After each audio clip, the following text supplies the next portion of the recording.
Muted. There we go. Okay. Hello everyone. Welcome back. It's been a fairly long time since I last streamed. Unfortunately, we're again on episode 10. For those of you who were lucky enough to witness episode 10, then yeah. Otherwise, if you didn't, I apologize. So we are currently on episode 10. Technically episode 11. The 29th session of Rysing Development. We would have been playing a different thing today, but unfortunately those players were not going to be able to make it today. And I didn't think I would have felt right only playing with one of them when I technically started the one shot with both of them. So, that wasn't happening. But here we are, back to Rysing Development again. I'm excited. Ever since my schedule got shifted and a whole bunch of crazy stuff has been going on in the last couple of weeks, I'm glad to come right back into where we normally are at. So, just to give everybody a heads up and kind of touch base of what happened. I don't know if it explained it much in the last episode, but in the last episode, the players ran into a combat encounter. They ran into 2 bone devils along with 4 skeletons. They succeeded. Actually, one of them almost did die, but luckily enough, the players did manage to save the day. It was I guess in a sense it was a tough encounter, but after, some good planning, easy. So, now we go into what's going on currently. What's going on currently is the players have made it to Camelot, the giant city in the country of Schwan. I think that's the country name. Whoa. Hold on, I need to reel it back a second because my memory or my mind is not in D&D right now. Or, like, my brain did things and the things just didn't do the do, so give me a second. It's gotta be something like nice. Yeah, so they're in Schwan. That's the country they're currently at the moment. So, once we get a chance... Yeah, it caught you this time. Your mom has come back on. Your mom, 006. Yeah. I wonder who that is. Yeah, your mom, 006. I don't know who that is either, I'm curious. But other than that, once everything kind of gets started, pretty much to explain what really happened, everyone went to Camelot, they did what they had to do. Now they're going to handle their business at Camelot, so let's get started. So, right now, as you guys can see, there's literally nothing. Because I don't necessarily have a map of Camelot, and I also don't have my little binder thing where I can make my own maps on the fly. So this is what you get. Nice, plain, clean view until I can get something for the background. Use your imagination, that's all it is. Yes. Use your imagination, everyone. So... Do it.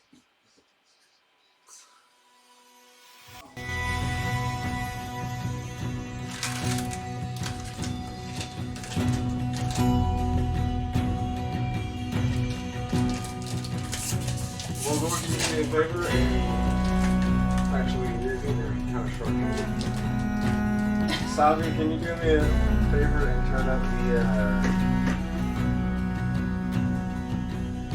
there you go. So,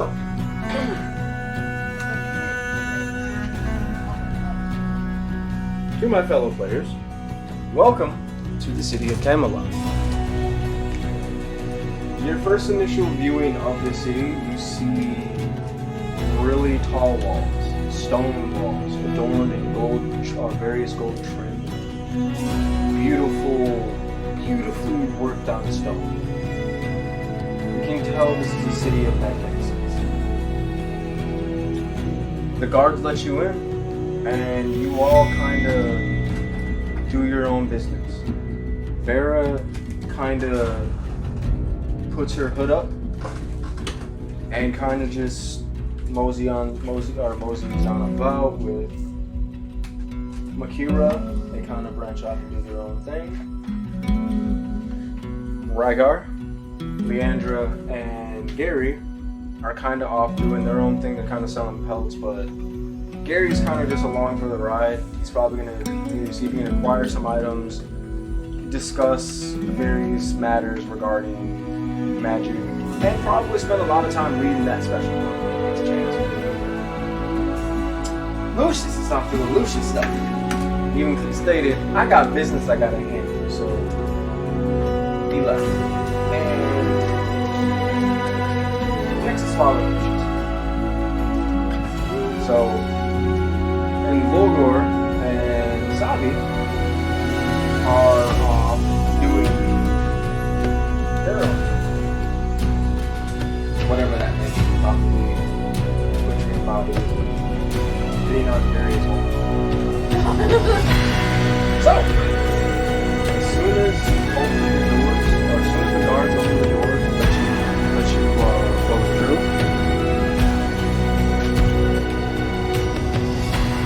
you see the magnificence that is the city of Camelot. People of all various races and cultures walking around willy-nilly. Little to no issues, no problems. You see the laughter upon everybody's face. And even the poor look wealthy, well adorned, well fed. You know, you see a beggar, or you see what appears to be a beggar, but he doesn't appear to be one. He just walking outside, asking people, "Could you spare me a couple gold coins? A couple gold coins? No, a couple gold coins. A couple gold coins, man." You see kids running about playing with contraptions such as various magical artifacts and toys. Very well made, might I add. The craftsmanship on these toys look amazing. Some of them are even made out of stone. And right now you are at the beginning, or the entrance to Camelot, which is right here.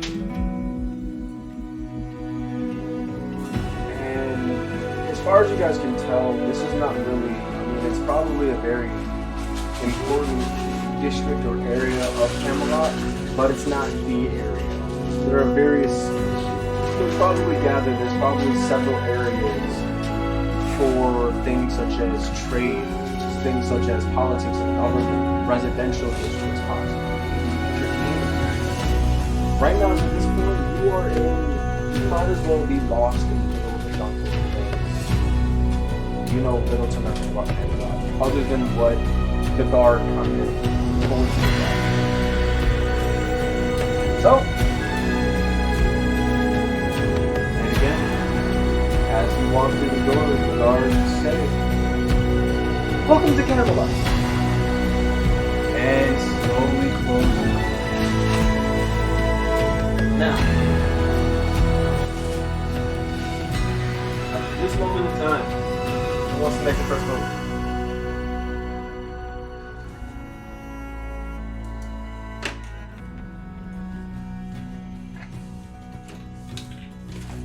Oh, don't be shy now. I'm trying to think. What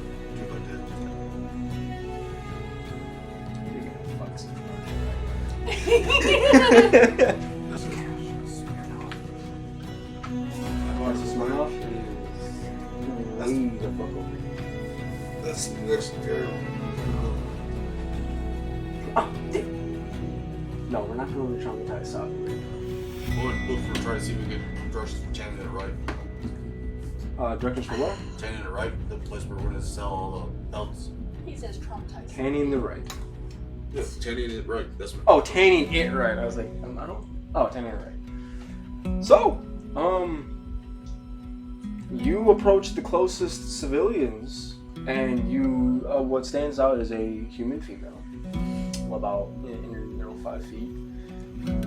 fair-toned, and judging by the way they look and they build, you can gauge that they're probably in their mid-30s. They're currently with a couple human children, darker skin tone, and a little bit shorter, and she's just, I'd say more like an average, wearing a fairly beautiful dress. She's been hanging out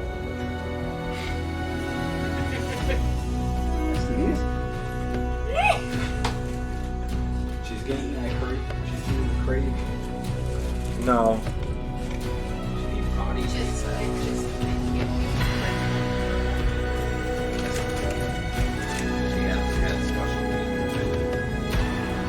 Okay. Oh my god! And when you approach this woman that's finally adorned, you almost get the appearance that she's an adult. So you figured she might know where Teddy is. You approach. Oh, hello. How can I help you? Tanning, right? I know they're a fairly famous tanning store or leather store. I want to know outright where it would be, but I can point you in the right direction, and she points you in the direction towards where the merchant district. And mentions, so it should be somewhere around there. Granted, maybe someone in that district would know where it would be, but unfortunately, I'm just here walking my kids along. Okay. Take care. Welcome to Camelot. And she walks off with the kids, and they eventually start laughing and running. You hear a magical, and as some of the other kids are playing, probably what you can imagine are some form of firework. And Leandra, as she's walking about our estates, yeah, this looks like Camelot. Gary's just mesmerized by this book. Huh. Okay. I can't read any of this.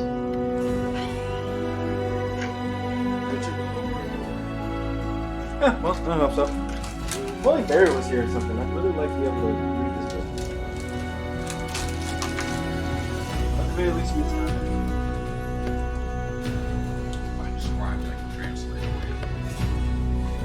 Yeah, but that requires money, and don't feel like spending money. I'm trying to make it. Wait,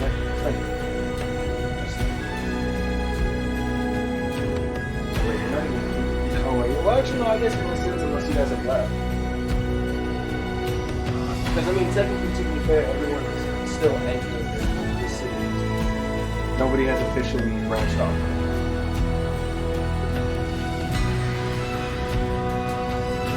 Yeah.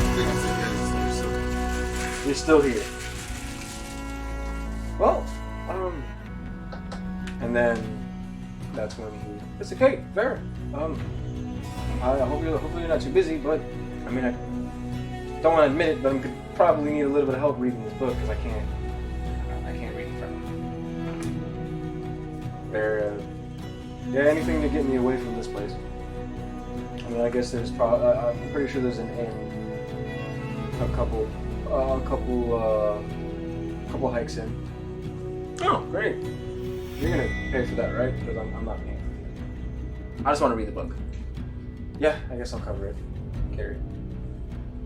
And they begin to branch off, and Gary states, "Well, if anybody else has anything that needs to be done, now's the time to do it. Anybody need me for anything?"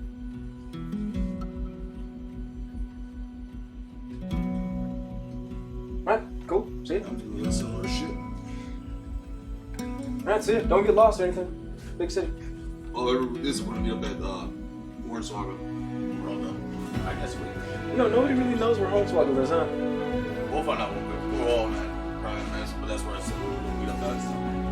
Lucius is already on his way out. I was like, I'll find it eventually. It has to have some form of female, right?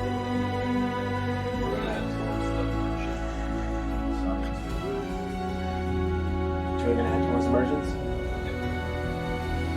Okay, well, I don't think you have to say this anymore. Well, we're going as a team because we already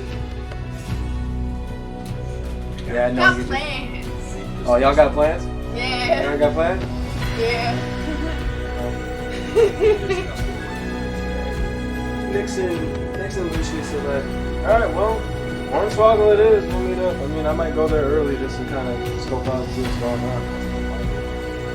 Hello, my good lady. Explain to me where Hornswoggle is. Oh, Hornswoggle? I forgot where Hornswoggle is. Oh, yeah, Hornswoggle. It's just going to be a little bit up towards here and pretty much gets to it. It's like, oh, thank you. With it. So I have to be taking this over with it. Well, unfortunately I am. See, I hear the words of fortune. So it's a chance. I'm not sure. Listen, there hasn't been happening. He doesn't have to know.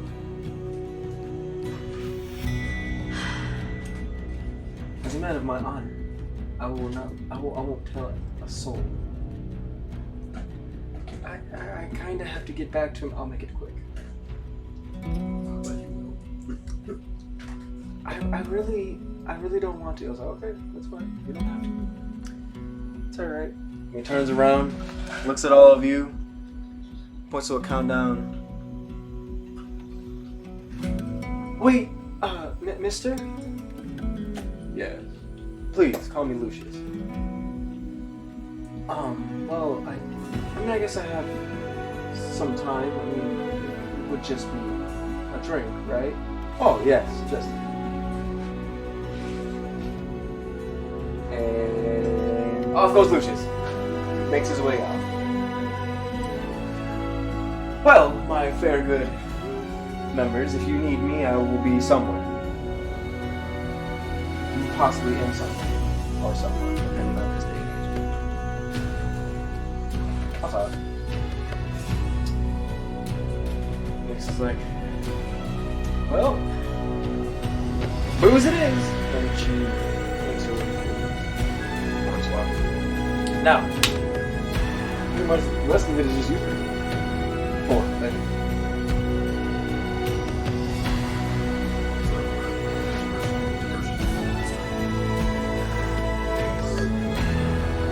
Yep, so some time passes. And you guys can imagine that you're just branching on through, and eventually at some point in time, you are eventually stopped by someone who notices that you two get lost and states, oh, hello. You all look new to Camelot. It's kind of clear as day. he just dropped his shit and threw his hands up like wee.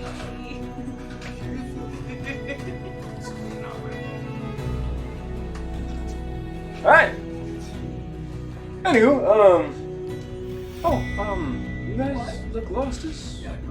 Are you guys looking for something in particular? Yeah, the Tenny Writing Merchants District. Okay, well, you're getting fairly close to the Merchants District. It's about 10 minutes, and she points behind you. It's like about 10 minutes that way. You kind of won't miss it because it'll probably show a giant coin in it with a banner, and it's like a beautifully adorned banner, and it's not hard to miss. Once you pass through those doors, you officially enter the Merchants District. Just be careful not to turn really at all, because that's where you enter the other districts, and the other districts have various magical rules and properties. And you guys look new, so you guys wouldn't understand what goes necessarily on there. It can get pretty crazy. So just be careful. Okay, welcome to Camelot. And 10 minutes go by, and you've seen some interesting things. You go to your left. Well, you see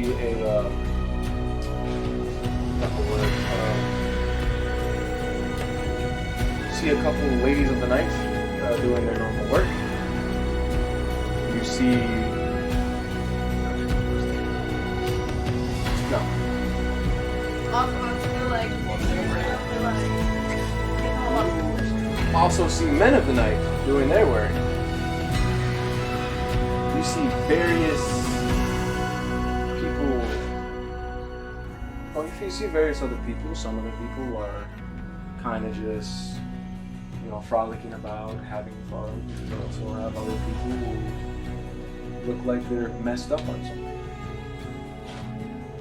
But they seem like they're enjoying themselves. See someone drunk walking down, singing, chanting a song.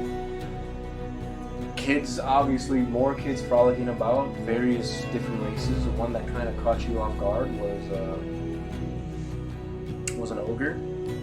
Kind of threw you off a bit.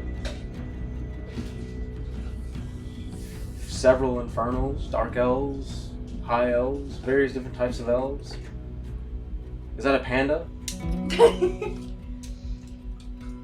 And then at some point in time, you see what would look like to be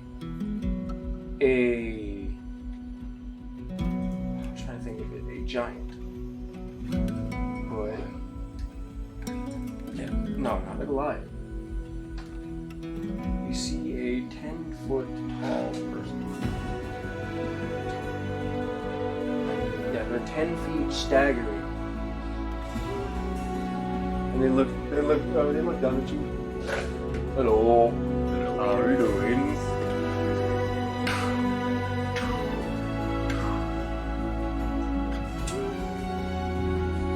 And most of you guys know that giants aren't normally 10 feet tall. Giants are a lot taller than that.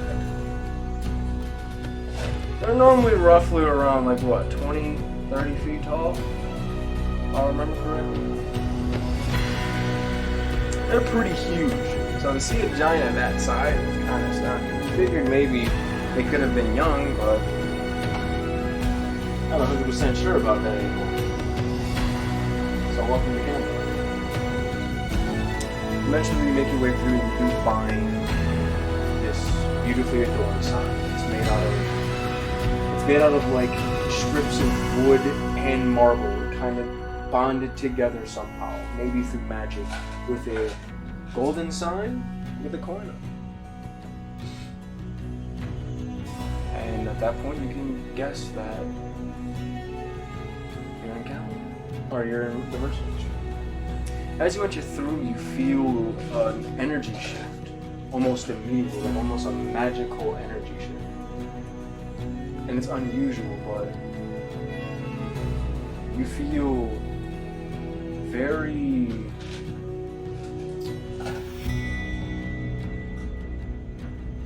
different in a sense. You feel more powerful, not stronger, but more healthy as of this point. Like something of magical value changed how you feel at the moment. You're unsure of what exactly, but it was immediately as soon as you walked through the door. So you can imagine maybe you walked through a magical portal of some nature. Now you're in the Merchant District. As you can see a ground, you see people of all races and cultures talking amongst each other, dressed finely in various gold trimming clothing. In some cases you can see various insignias too, probably several different guilds, and one that kind of stands out is the one with the gold coin on it. You're unsure of where they could be, or what that could entail, but yes, that is the groups that you see. You also see on the ground, you see stone flooring, marble stone flooring with various bits and pieces of woodwork, almost like the ground that they use the stone for is or the wood floor is where stone is, which is kind of weird.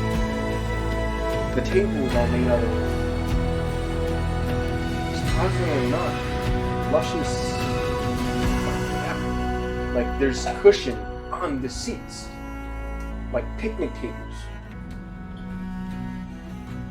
and you see various buildings made out of very fine light wood, very rare to find, scattered all throughout the Merchants District.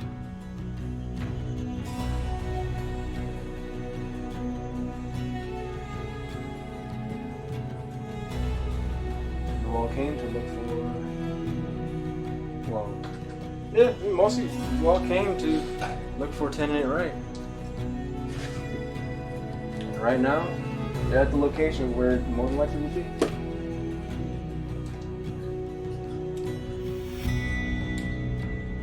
You just roll 2 d20s. No, 18, 17. Hmm? An 18 and a 17. No, use all the dice. Yeah, you just roll 2 d20s. Why? Oh, because. If I start doing that, you guys start freaking out. So. Oh, don't worry about that, though. Alright.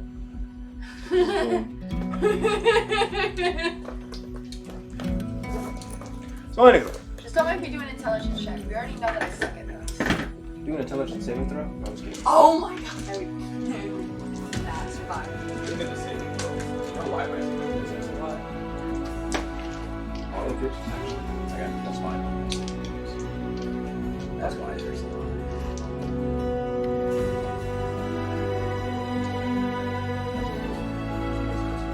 How is aura protection +5 on my saving throw? That's weird.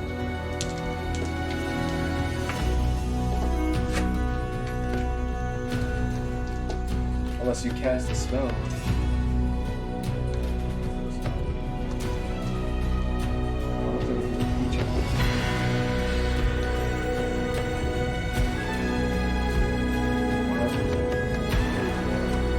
Our protection feature says 36 level or really control 10 plus.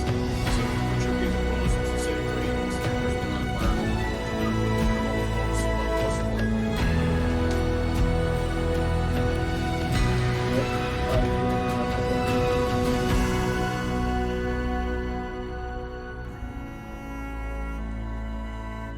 It says you or. Oh yeah, whenever you or a friendly creature within must make a saving throw, the creature gains a bonus in the saving throw equal to your charisma modifier. With a minimum bonus of +1, you must be conscious to cast damage. Oh, okay. My charisma's +5. That's fine. Yeah, that's why I was just confused. It's like, what? Oh, okay. So I guess you do have a +5.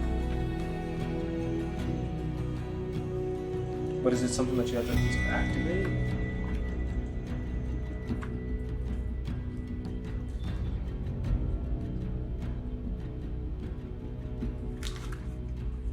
That's what I'm curious. Because if aura protection is something you have to activate.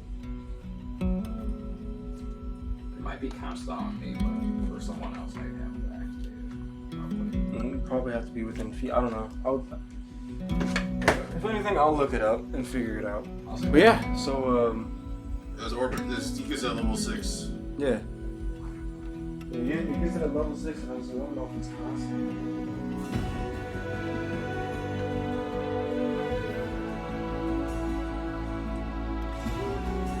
we can figure it out later. Too. Yeah. So, Yeah, level 18 he gets the raise goes increased to 30 feet.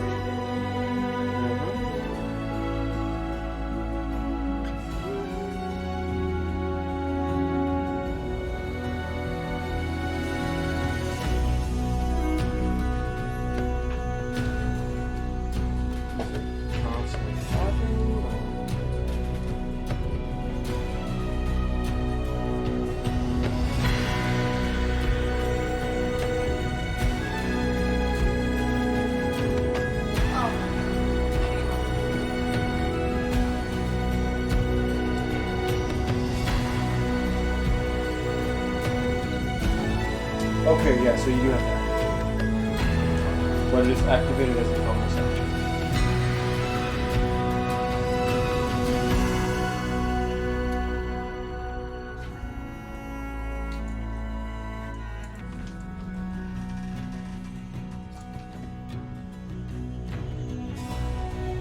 So yeah, something that you would just have to activate.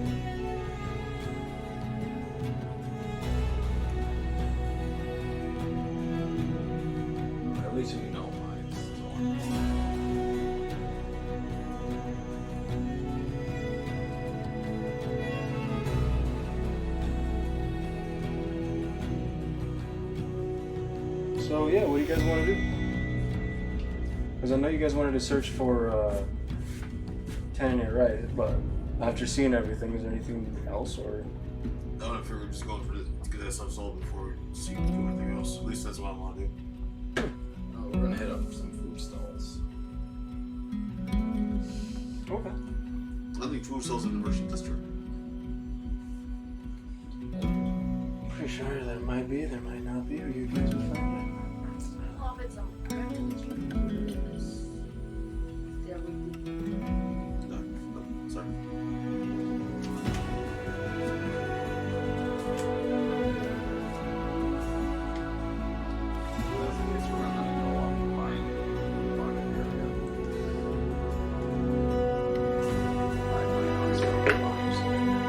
Okay. So, Just like steal. possibly.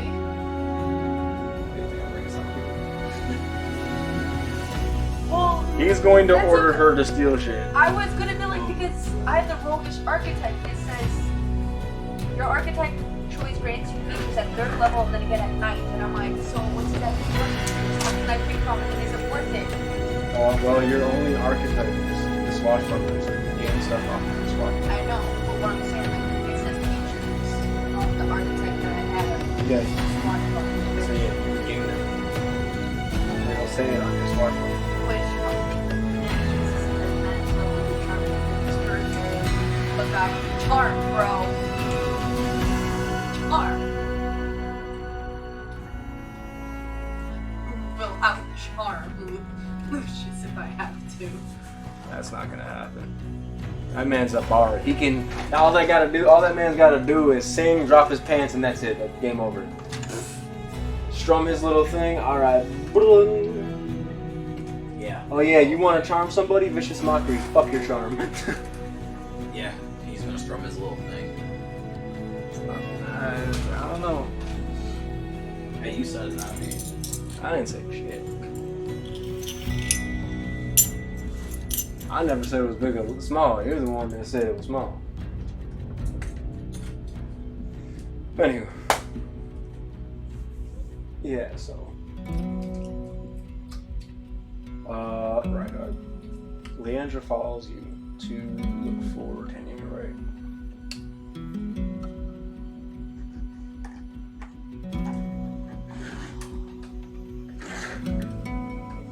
So, Leandra and you, Rhaegar, you look around, you don't see any outstanding signs. You do see a sign, eventually. Oh. But it looks like it has a hammer on it, so you wouldn't think that's Tyrion, right? You'd figure that maybe it'd be more like a belt with some sort of leatherworking. You ask around and ask one of the individuals. You see an orc finally dressed in a male's garb. You ask about the whereabouts of Tanya. Oh, Tanya, right? Yes, Tanya, that's right. You want to go straight down that way, past the building with the sign, and then you're gonna want to take a left. It's gonna be down that road. God bless you. Say hello to your diligence. I think his name is Delta. I have no idea. It's been a minute.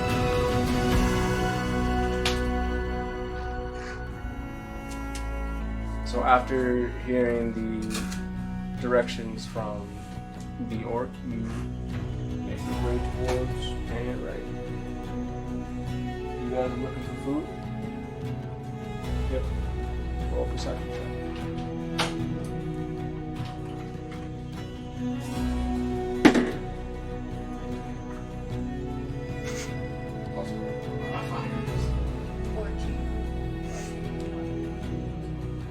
Wait, What's your intelligence score yet? My intelligence is 0. So you sorry, gotta I lost my glasses. That's you're got it, have right? that. So my perception is +1. it's okay. So technically I got a 20. So 22. so She got 20. you two decide to instead of Makes asking, sense. You are slightly taller. instead of asking around to find food, you just try to get a good whiff and smell the Our aroma. fat asses. Smelling around, seeing like, okay, there's got to be food somewhere, and you smell food. When it comes to food, over is on. And you see several tables of people eating food. It smells delicious. And you two walk up and approach the tables and very uncomfortably hover over them while they're eating their food. And you see, and you're currently hovering over a table. You see an orc, you see a female orc, a female dragonborn, a male human, and a male Goliath, all kind of just staring up at you as they're slowly mounting. The Goliath out speaks. Yes. Can I help?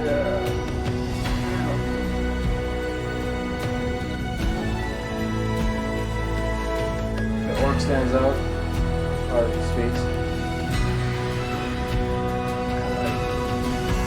Can I help?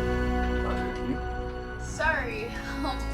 It's just been a while since we smelled actual non-hunted food. Oh.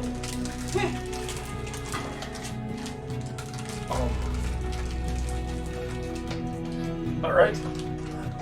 I'm going to assume you would like to get some food. There's several food courts in various buildings that sell food around, especially in the Merchants District. Actually, there's one about, I'd say, a couple buildings south. If you're interested. And judging by your clothes, it's a very good price too. Now, I don't mean to be rude, but it's rather, what's the word I should use? Intimidating to see a giant dragonborn hovering over us. Smells of Yeah. rotting carcass Yes. and blood.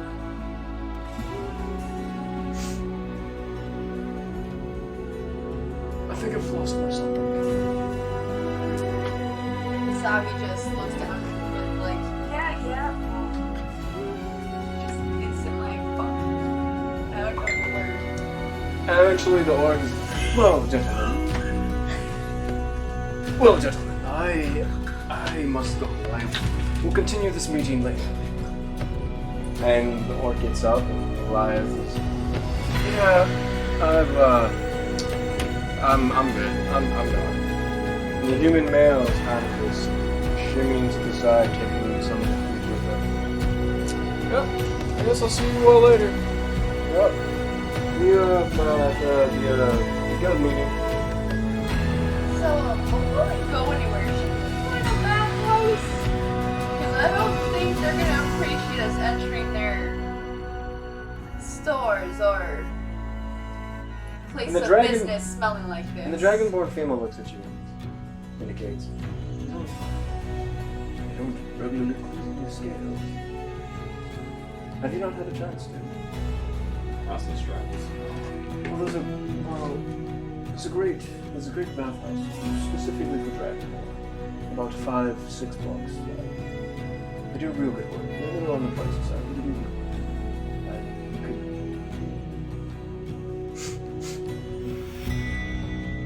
work. She flares her nostrils. Little bits of ice come out of her nose. You could do with a cleaning. Of course, and food is again to the south is where you'll find various food courts. And you've kidnapped this poor wood elf.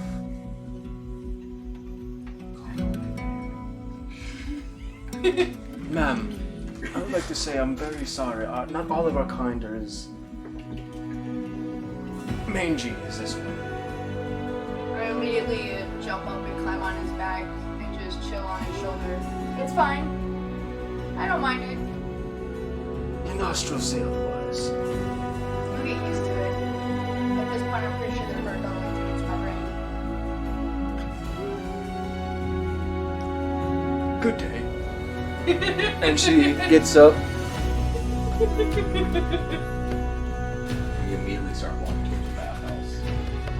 Wait, she said throwing dragonborn, so how am I gonna get in? I'm gonna have to find my own. You're gonna ask them. Dude, fuck it. I'm a fucking rogue. I'll just stealth that shit.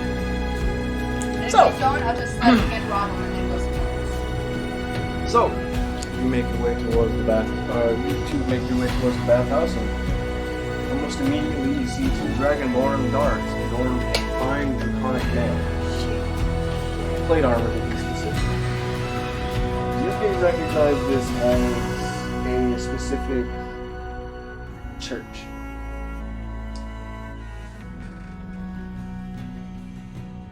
And as soon as you walk by, they can tell you're walking in.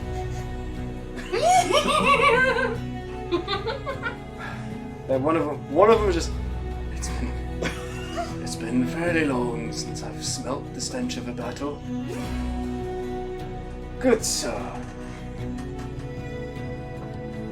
I do hope you plan to come and clean yourself. I almost have tempted to pay for the bath for you. Gods, it's been years since I've smelt that smell. Oh. It's not just any smell, it's a unique one. You fought the unholy. Yes.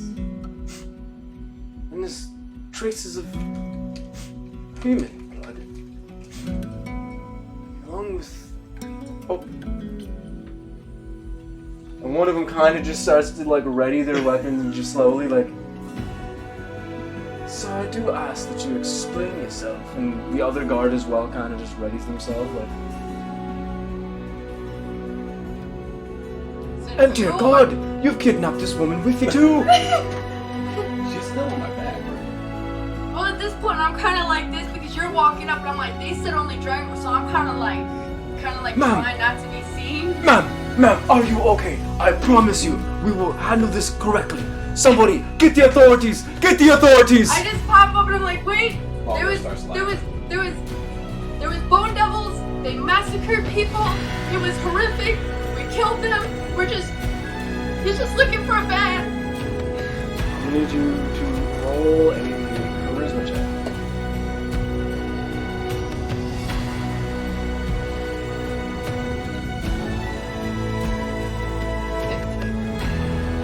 So, in your panic, you manage to explain the situation. And the guards slowly put down their weapons. Never mind. False alarm. False alarm. Good sir, you keep around a wood elf pet everywhere you go. I'm not a pet. Then why on his back? That's rather strange for a dragonborn. Not if it's a strategy. No one would see me coming behind from off of a dragonborn's back now, would they? It's rather dishonorable. At that point, a dragon would just burn you both alive. It won't work once you have a giant fireball hurled your way. But in a hand-to-hand combat situation, it would. Now with magic or anything else, that might be a little more difficult, but otherwise hand-to-hand, no one would see me on his back. But then, what do you do when arrows are hurled at you? Shoot them back. Well, if you shoot them back, but at that point, you are risking your life. Needlessly. It doesn't make sense. Logically, A wood elf climbing onto, and then he probably could fly.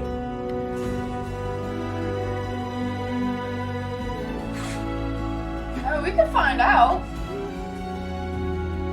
You see the not so big wings on his back. For a dragonborn, they're decently sized, but they're not fully grown. you're good, sir.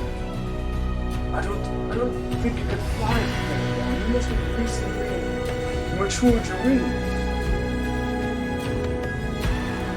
I don't think it's that way. I mean, I guess good for a hiding strategy, but then you're kind of using him as bait. It's kind of wrong on your part. I'm not let feelings about that. It's all based on logic.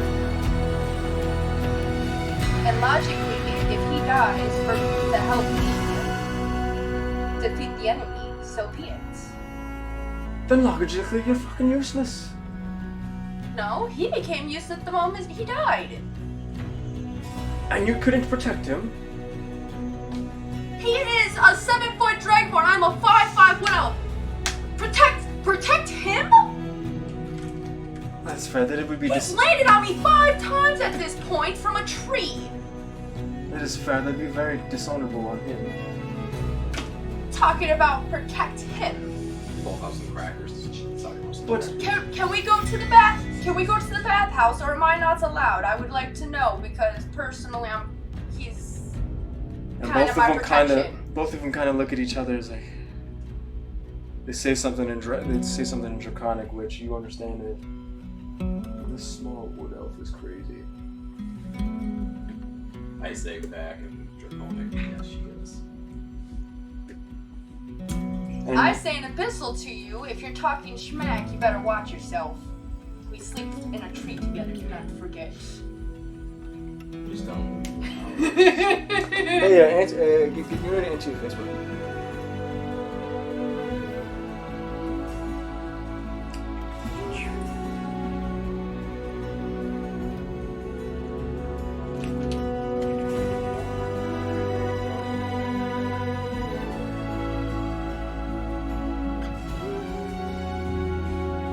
I'm about to slap me in these fucking guards and walk through that door. If I get over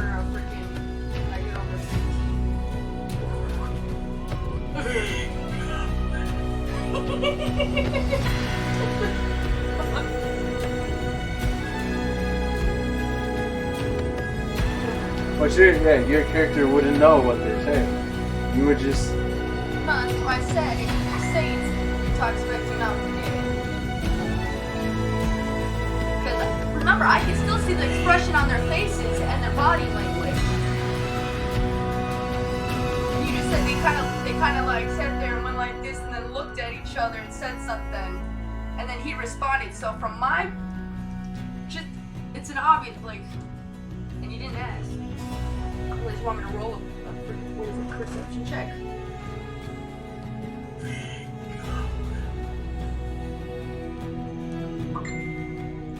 And when they speak in Draconic, they have a very concerned. They have a very concerned look on their face as they're speaking to Volgor.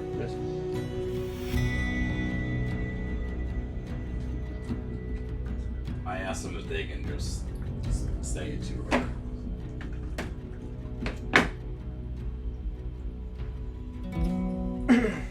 Are you sure you would like to receive a cleaning at this bathhouse?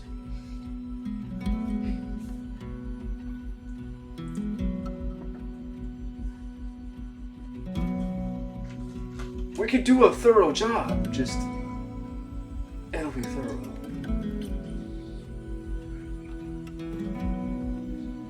And you just see this great concerned look in his eyes, like he's genuinely worried. I tell the guard to stay in office. Are you familiar with how the Dragonborn is properly?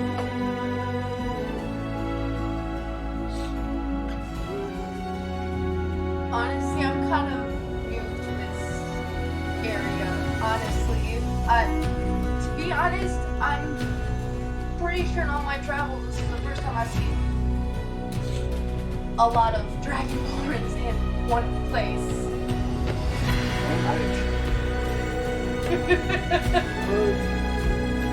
For the tour, and see what the thing is all about. And the guard opens the door. Joy. And when you walk in, Just When you walk in, you can hear like the sounds of scraping. You and you also hear the sounds. Oh. Yeah. Right there. Oh yeah, right there. Some happy endings. Right there. You say that, and I was about to be like, "Don't touch me. I'll be with Voldemort alone. Thank you very much." And then you say that. Thank you. Now, I don't know if I want to agree to that. You see a dragonborn female at the main reception. Oh look.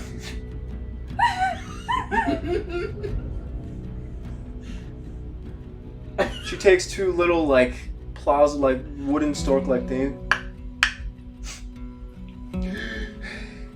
Hello? Hello, welcome to Azura's Bath. How can I help you? One dragonborn bath, and do you know if there's any other bathhouse for? The wood elf? Yes. I was concerned about seeing the wood elf in here.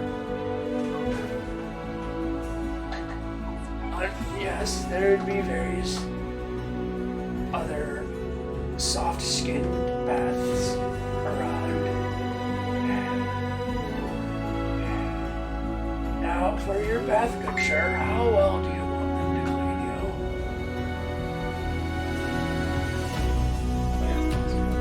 Oh, so you want the Azura's breath? Well,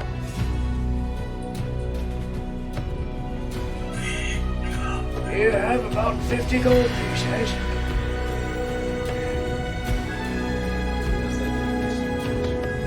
Okay. Is there any add-ons you would like to add to the Azura's bath? There's Azura's blessing. There's the skincare products afterwards, or scale care. A head massage, which involves a great thorough scraping and massage of the head and tail. As you can hear, one of them is getting them right there now. As you hear very loud, like, release of pain. I like to take the whole package. Oh, the full package. Well, that'll be an additional 100 gold. We'll make sure you're taken care of. Please provide transaction quickly. I do not feel like keeping this up for long. Pulls out the money. Ah, thank you. Ladies, you're very well going to want to use the nose plugs. Azura's bath, full package. What would you like to do with the... I'm going to assume significant other, I hope. I'm going to assume that she wants to participate out of love for you, yes? I look at Sabi and I'm like, you want to watch or wait? What do you want to do? For someone as smooth as skinned as yourself, I would suggest you watch. Unless you... I just slowly slid off your back and just take a step to the side, just like...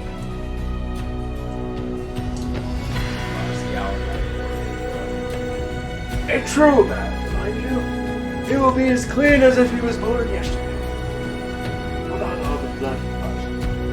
And there's a... Don't worry about it. So yes, would She you... just immediately looks like she's about to run the fuck out of there, like she don't know what the hell is going on now. She's like, what? I didn't sign up for this. I just wanted to be able to like. I didn't realize it was gonna be like that. I thought like you were gonna wash yourself and then I could just like bathe off in the corner and just kind of stealth my way. This is a specialty bath. Do they have one for soft-skins like me somewhere else? Oh, of course, a couple blocks down. Oh, okay. See ya. All right, enjoy. So you have to run down. So you walk out, and as you walk out, they look at you. Good woman. I'd hate to see your skin removed from your body. I just wanted a free bath. I wasn't like gonna actually get, I was gonna just chill in Oh. there and like just steal the shit if I could and just bathe off to the side, you know? Well, I'm kinda low on money, so I didn't really want to spend anything. oh, well, the tools that we have here, not meant for... Yes! I got enough from the lady inside, thank you very much. Yes. I mean, we have water, but I don't think he'd want to boiling hot water or acid, or in some cases, depending on your skin scale type, there's lava. And there's also the ice bath. Oh, I forgot to put that one. Ah, yes. But yes, there's down that way. Unfortunately, nothing's really free exactly in Martin's district unless you wish to have a poor man's bath, which is you go to the fountain in one of the residential districts. And very rudely washes up the water that people sometimes drink and sit by and enjoy. I'd say the cheapest bathhouse is about 20 for 30 buildings that way.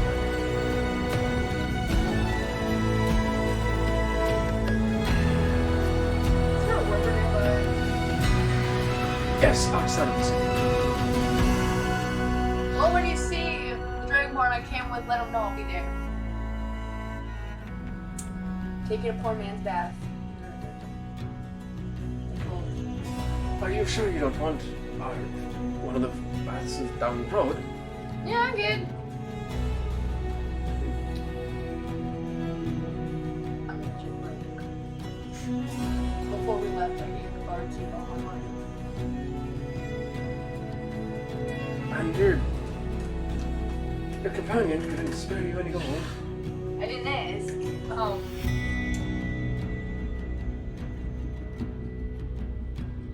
Do you know where Sabi can get a cracker? You poor thing. I'm surprised I didn't hear that earlier. He was like, Sabi want a cracker. While they were talking, he was like, Sabi want a cracker. I'm just like, Yes. I didn't get the cracker. Well, we don't sell crackers here for the normal humanoid types. None that would sit well in your stomach for a while. Unless you feel like you want your insides to protrude outwards in a very gory, corrosive manner. Very disgusting sight for smooth skins.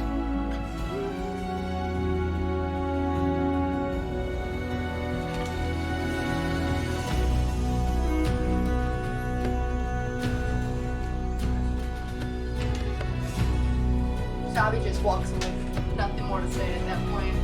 Both look at each other like, what's your weird day? Did I overhear that? Well, they said it pretty close enough. As we walked away.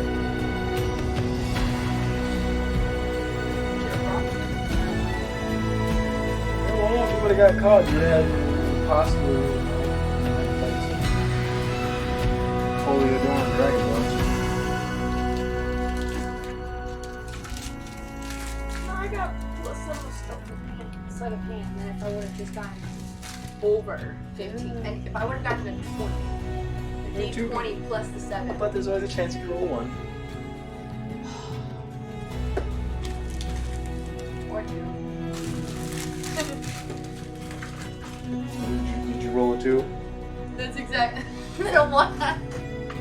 I'm getting all under 5 now. Yay. So, you make your way off, and you're walking through.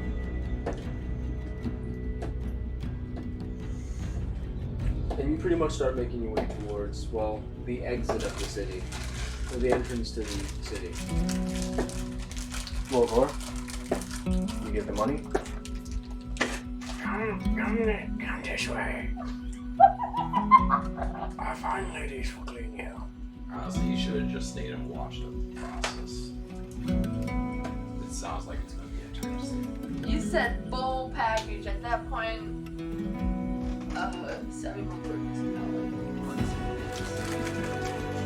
I should get the top. So, while you're walking, they take you in. They bring you into this. You know how nice that having a Dragonborn and endings. Okay, well, all I heard was that, and I immediately went, I'm good. I don't need to be a part of any of it.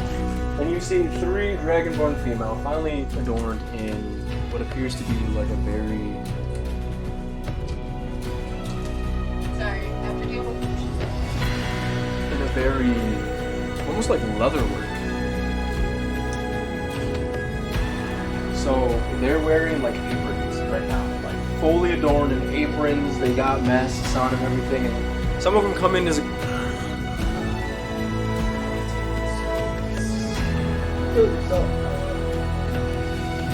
Later?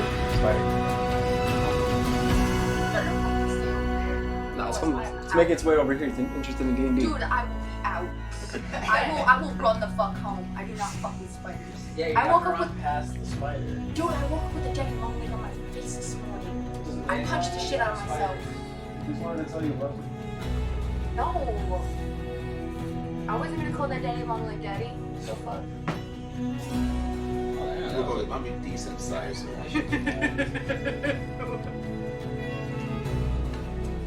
Yeah, and I use your shit to do it. Make sure I put it in the shit too. I definitely didn't saw it fall behind the couch. Anyway. So, so they're finally adorned in like black and white, like leather clothing, like full leather clothing. And you can see the gas masks, or not gas masks, but like masks that like magically you can see like an aura emanate from the masks, and they like, I guess in the sense they probably filter, smells and whatnot.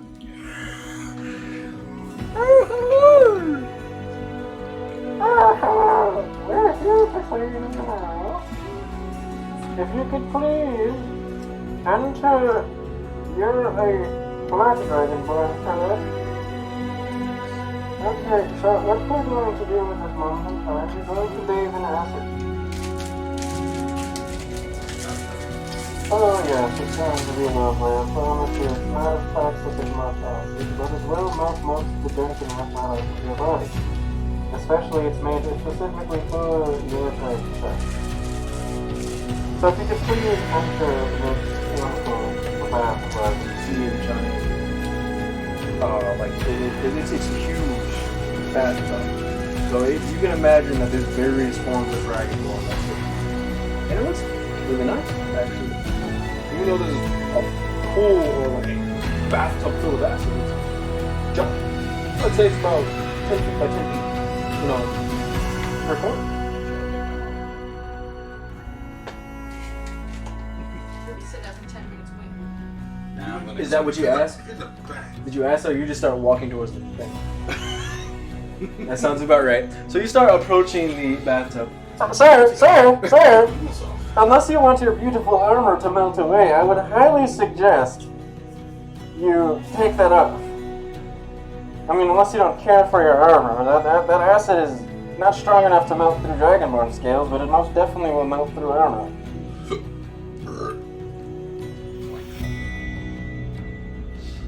So it takes you about 10 minutes, or 5 minutes to take it off. You finally take everything off. And you look at your clothes, and you strip down, and you are now naked.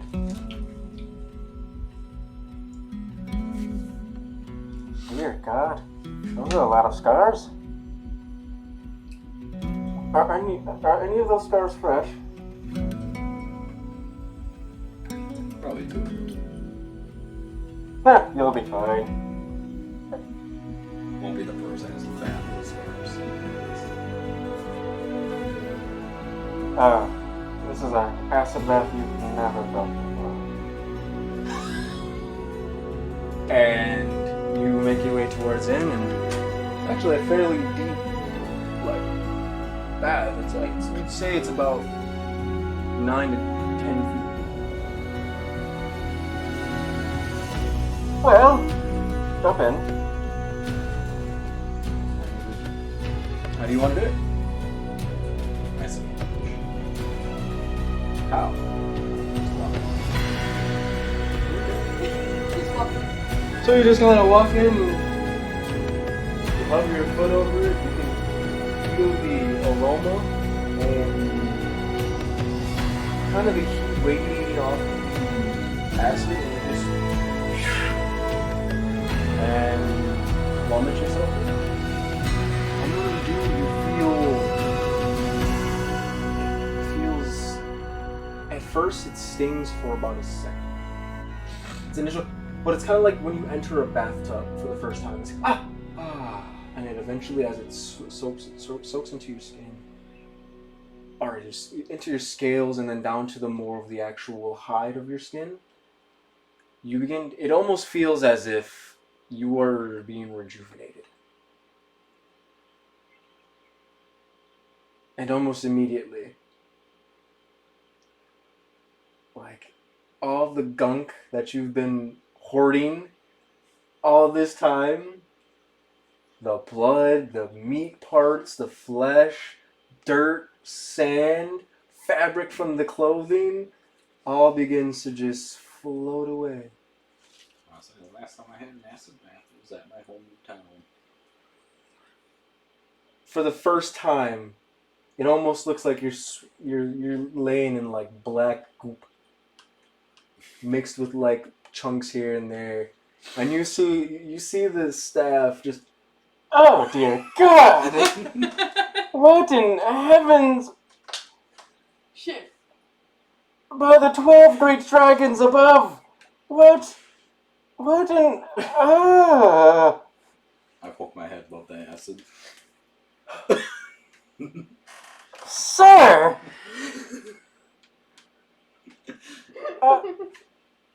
They look at each other. They say in Draconic, we're going to have to get another dragon's bath. We're going to have to get another acid bath. This is not going to work.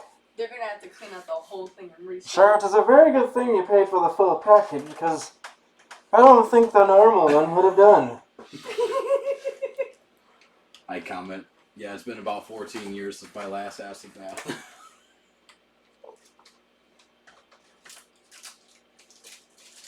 Get the steel sponges. Jesus. So they go back and they grab these giant steel like brushing wrapped around. Well, good Dragonborn, are you ready? Yes. And they grip them. And while you're kind of just sitting there, okay, they step on something and something like a frame pops out, made out of a specific material that the corrosive acid doesn't melt, and they tell you, okay, now if you will, please make yourself comfortable. And it basically what it looks like a place where you can rest your torso and your arms. Basically, what it looks like they're going to do is look like they're going to scrub you down. So.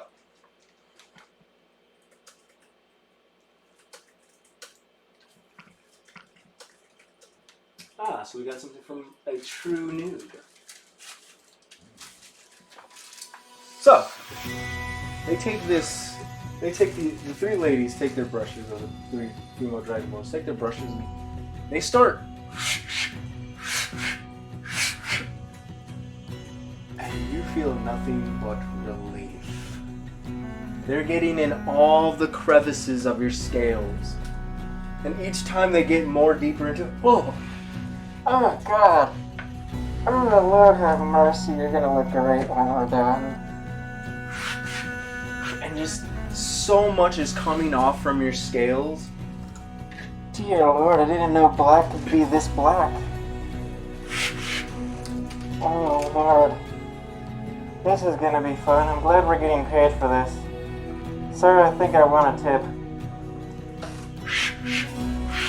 And a couple times has gone by. So we're gonna go back to you. Sabi. You're making your way down. And a man stops you and says, "Hello, good. My apologies. I must have relieved myself by accident. It smells off.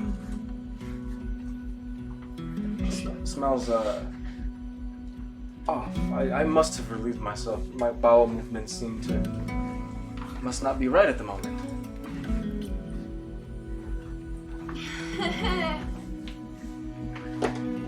Unfortunately, sir, that would be me. That smells. Pardon that. I'm on my way to take a poor man's bath in the river.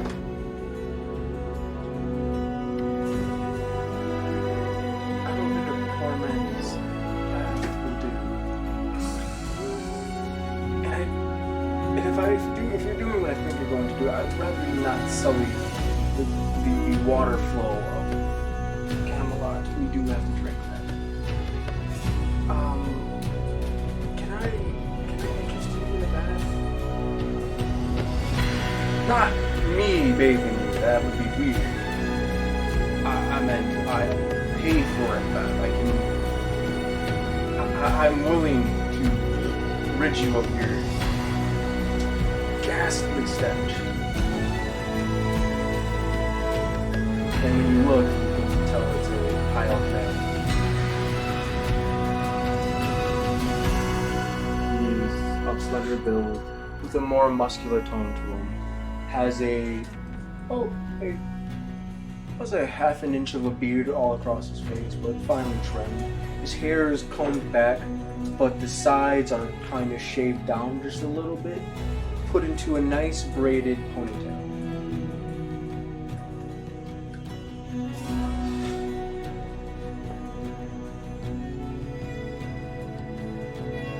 And he's, "Ma'am, I insist."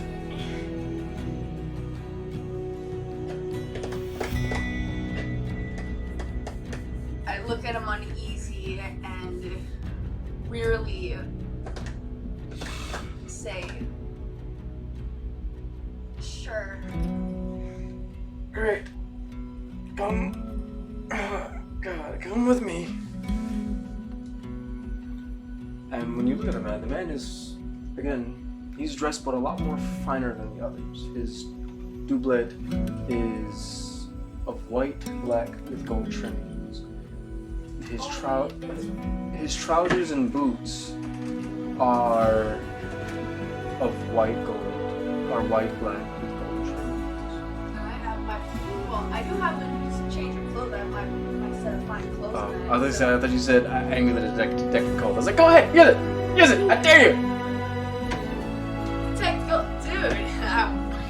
Go ahead, use it! Go ahead!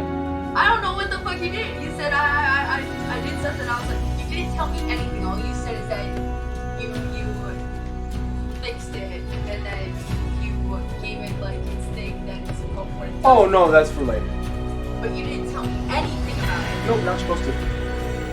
So I'm like, okay, so never let me take gold and I have no idea what the fuck it actually does. Well, you haven't used it yet. And I'm afraid to. It's gonna detect gold only on dead bodies or some shit. No.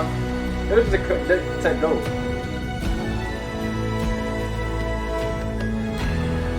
He's now realizing what that means.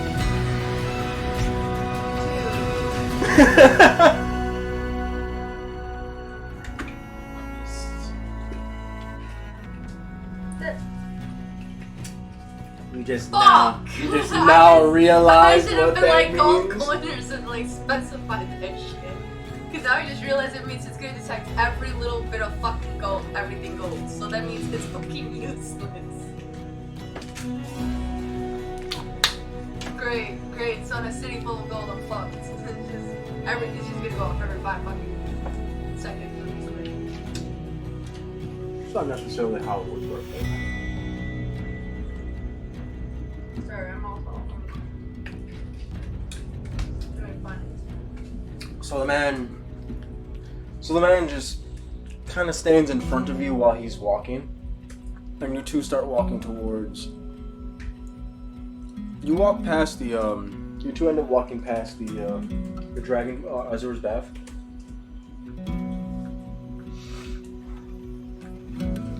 And the same dragonborner.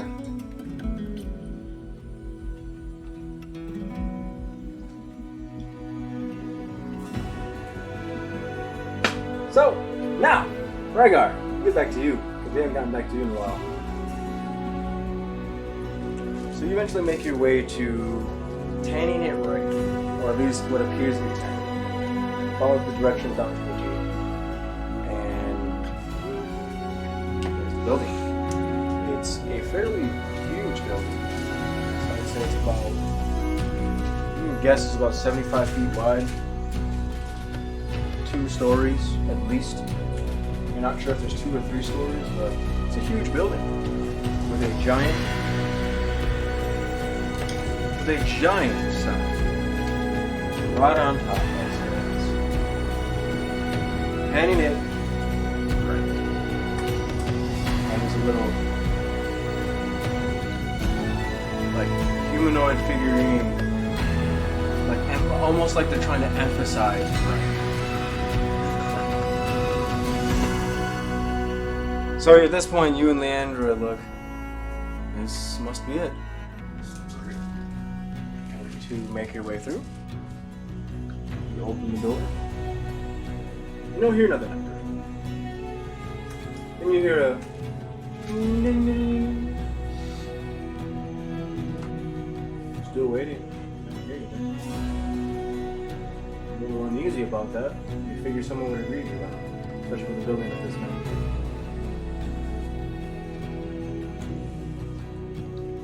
Then you look around, and that's when you see, the work that's been done. You see pelts, and they are gorgeous. They look like they've been taken care of.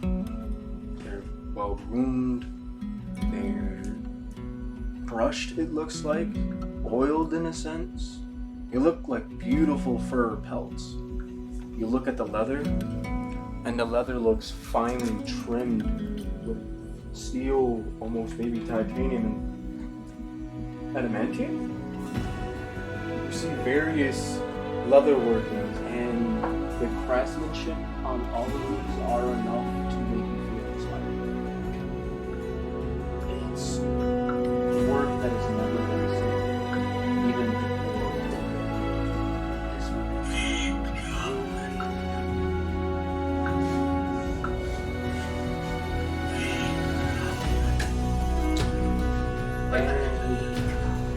this continue to keep walking through. You see armor made for dwarves that look astonishing. Armor made for horses that look like it was meant for a royal king.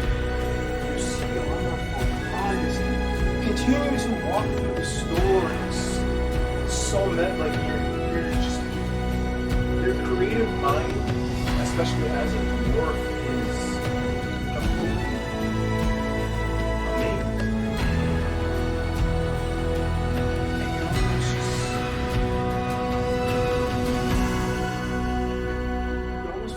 Found the meaning to the name of the story, and that's when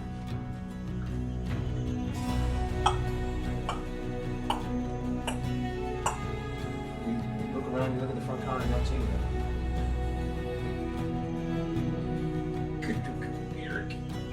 And that's when you see the ears. You see very tall, like outward pointed ears, green skin, slicked back red hair with a nice little leather hat. Finely crafted, might I add. And he makes the rest of his way up. Now you can see half of his body, and you can see a craftsman's body. What can I do for you? Oh, well.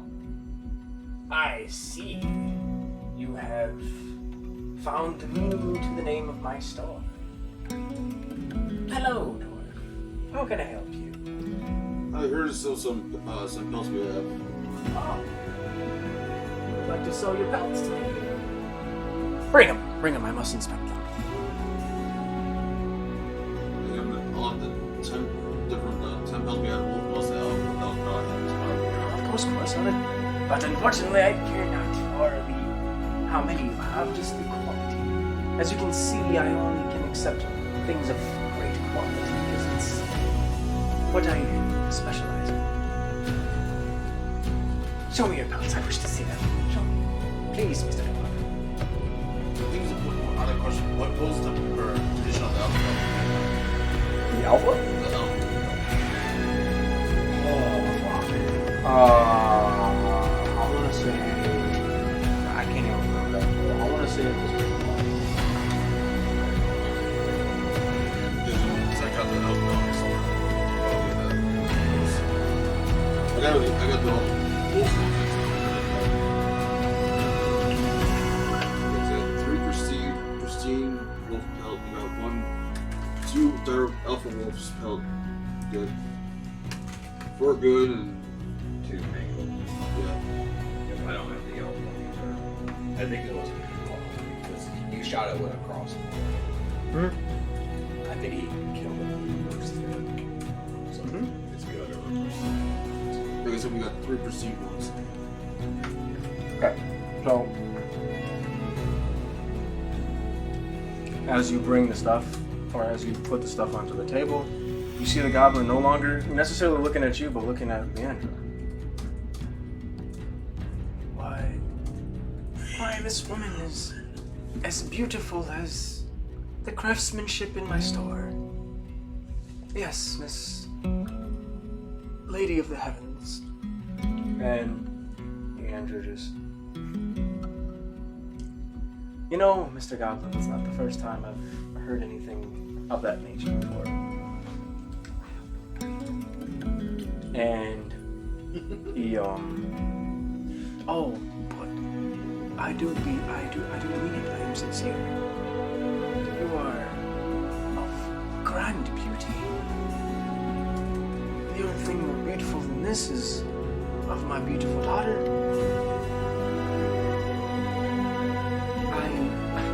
And she found out I appreciate her. That's not why. Right, back to business. Good woman. You brought a fine woman in my store, young dwarf. Now, back to the mountains. Oh!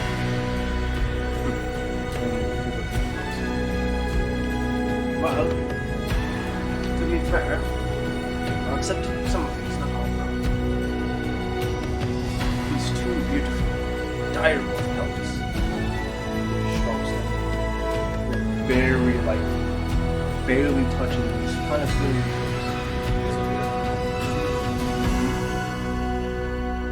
And he inspects them, he's like, these I can do. So how many of the pristine ones? Yeah, we had 3 pristine ones. Now, how it normally goes is I ask someone how much they want for these pelts. How much do you think these are? Gold. 7 gold. Oh, you sell yourself short, dwarf. I can make these worth at least a platinum piece each. Just the right stroke, the correct ingredients, and just a hint of love. For you, I will buy them each for 150 gold.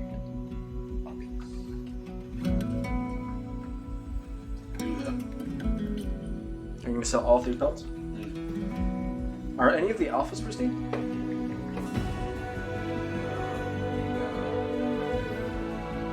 We got one alpha in good condition. Yeah, we got. Oh, good, okay. Good. Only two of them are mangled. We got 4 more that are in good condition. So,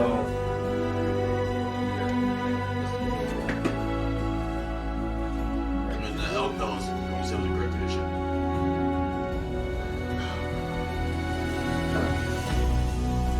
so he's like, okay, fine. I'll take these. And he bangs out a good, what is it? That's 450 pieces. Thank you. Fine. Bring me such a meat. I'm going to now for the rest of them. He looks at the alpha, or the alpha.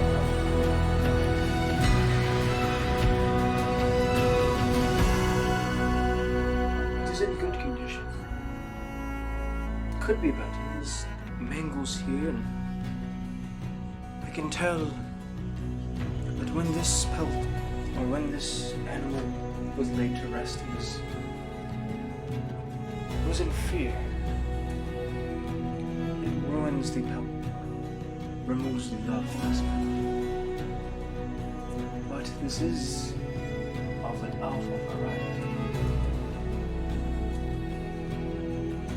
How much would you like for this pelt? And he keeps stroking it.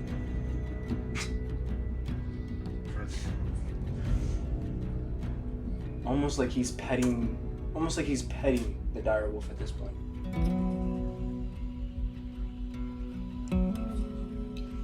And Leandro almost looks a little mesmerized in his just care for the pelt. Almost like he's touching a child.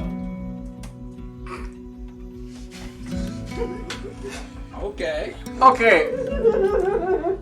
In a gentle, friendly nature. Fuck. Almost like he's holding a newborn baby for the first time in his life. Like a newborn father.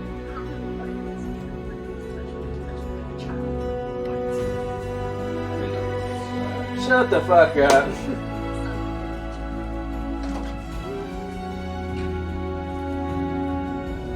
Yes, Mr.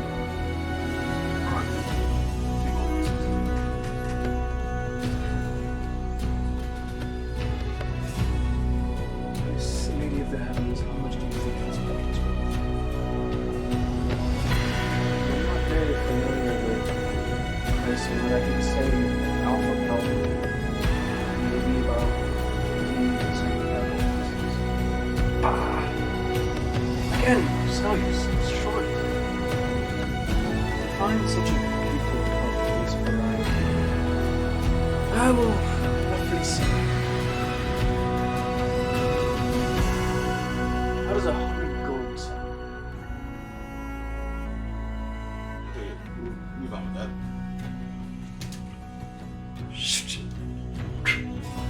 Drops it on the table. And it lifts it up. And it carries it back into the workshop. Now, what are the remaining pelts we have?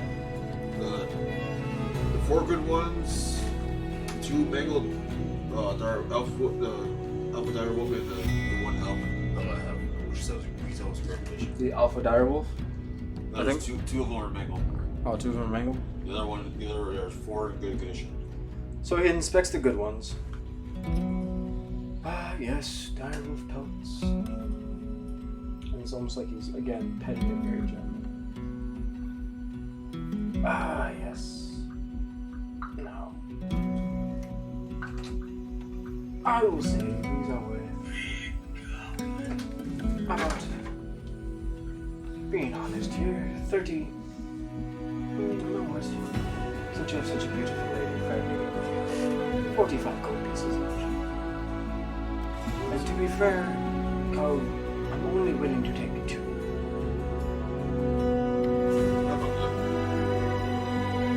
Okay. And he puts that. Yeah, it'd be 90. And he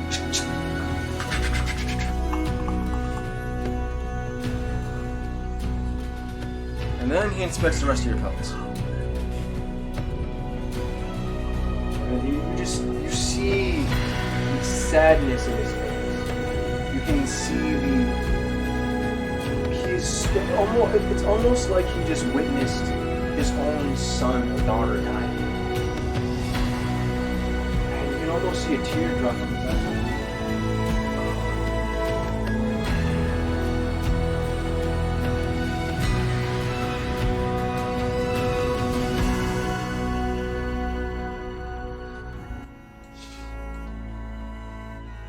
And he continues to pet the pelt. I'm sorry, Dwarf. I cannot work on this. This is not something that I feel I can resell. Not in my story. This poor animal suffered greatly. And now that's when you see a tear dropped on his face.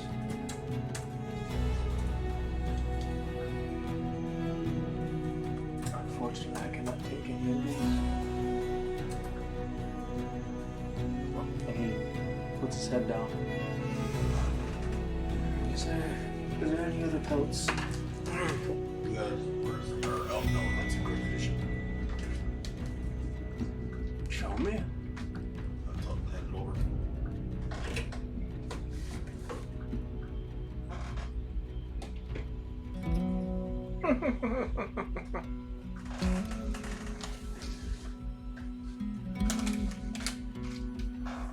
Ah, yes.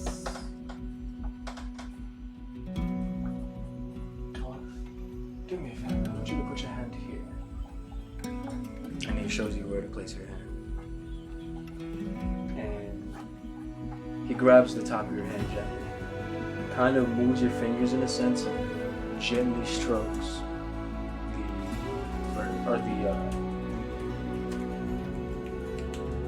let's say the fur of the bird. Do you feel that's doing? And for a brief moment, you can feel just the energy of the pelt, the life that the pelt went through, or the animal went through, various other things until the time of its death. He did go through this one. And he lets go of your hand. You kind of look back and almost amazed at how that transaction went. And he goes back to you. Now could this hurt?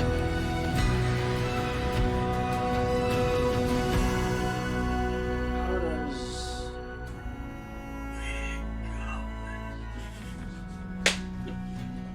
You know, me doing this face and doing this does not look great.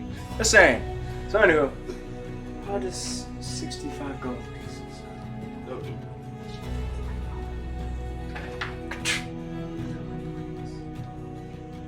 Oh, I'm going to make sure this is going to be nice and clean for tomorrow.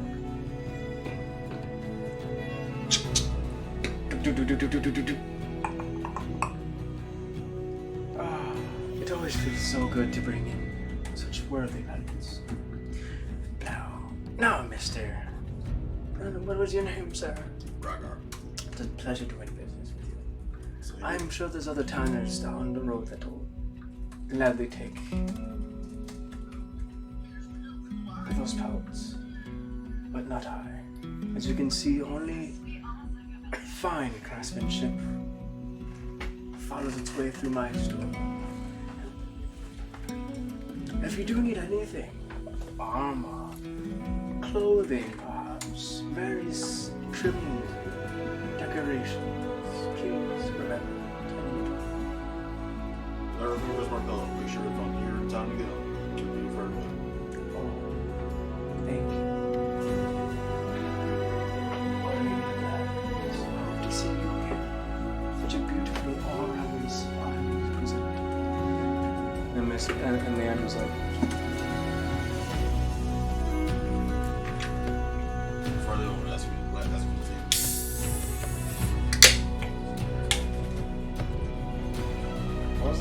Leander? Please. I'll show you the book.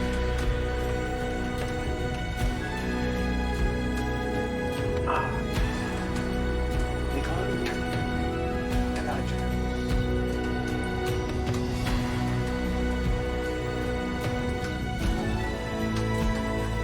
It's like, yeah, we're just starting school.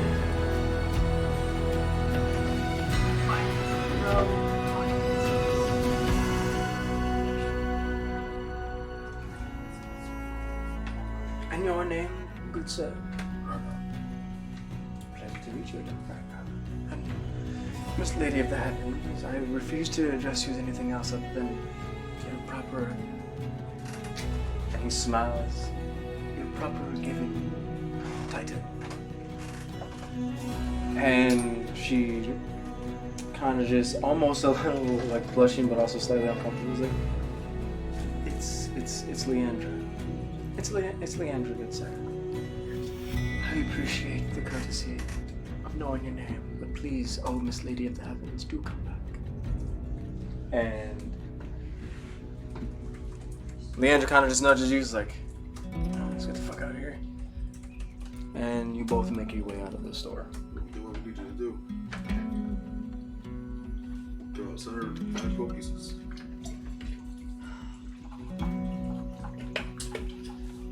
Now the directions towards the other tanning shop is about 10 buildings. Let's say it's about 10 buildings, maybe 2 minutes out. So you two make your way there. Now we go back to Sabi, who is making their way towards the closest bathhouse. And eventually they make it to the bathhouse, or you make it to the bathhouse. The name of this bathhouse is called Alvin Huggins. And the colors of Alvin Huggins: black, white, cherry, gold.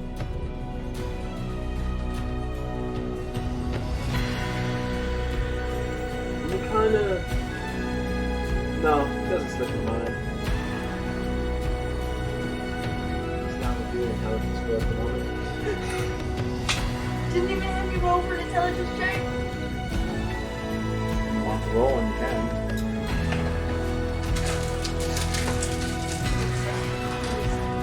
No, because Technically- I actually try hard for this. 'Cause I'm sick and tired of getting less than 5. Technically that was a freebie, but okay. 5. I see a 12. You got a 12 plus 2 is 14. You look at the sign, and then you look at the clothes, you look at the sign, you look at the clothes, you look at the sign, you look at the clothes, you look at the sign, clothes, sign, clothes, sign, clothes. Building color, sign, clothes, building color, sign, clothes. Oh, okay. I don't think I'm that slow. What an odd coincidence. I don't think I think a 14 like at least I understand that he must work there or is from the, or like has some kind of relation to the building at least. I would think at least a 14 would at least give me the intelligence enough to understand that. Now like a 5 I could understand me going, huh, cool. And just Officer Doofy my ass all the way in there. What's best about it is I didn't even give you that. I didn't even entirely give you that. You gave that to yourself. So anywho, you kind of put two and two together and realize they must have some sort of tie. Maybe it could be that all elves dress in this attire. I mean, considering he brought you here, maybe he has a discount. You're not sure. Hoping some good thing come out of it. Finally gonna get clean. Not gonna smell like what everybody's making it sound like. You smell like baby barf, swam in fucking blood, guts, and glory. Have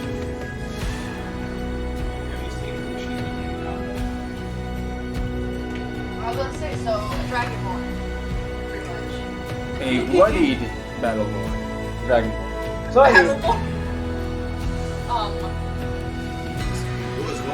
White I Run. didn't know I really didn't want that. Yeah, I'm like, I thought we were in Camelot, not freaking White Run. Sorry. Have you been to the sky? Have you been to the the Sky sky? District? The Cloud District. Yeah, Cloud District. Very often? No, of course you don't. What am I saying? That's pretty much me right now. They're like, so you come here. Obviously not. Another wanderer here to lick my father's balls.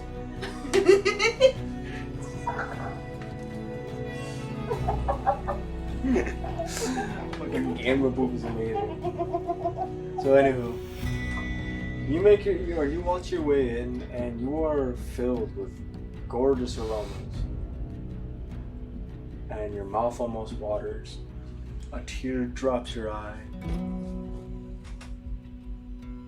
and you see the smiles on the face of the elves, and then they smell. And one of them's like, "Oh dear, that smell's making me want to cry now. I haven't cried since I started working here."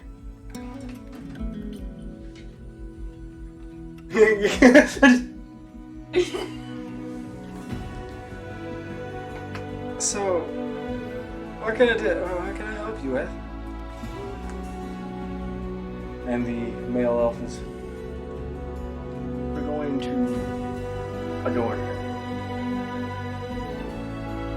Okay, there's a bathroom in the back. What do you mean adorn? Y'all, just please go to the bathroom, please. You will find out when you get there. I'm going to cry. And you just see tears start flowing down her face. I just walk away.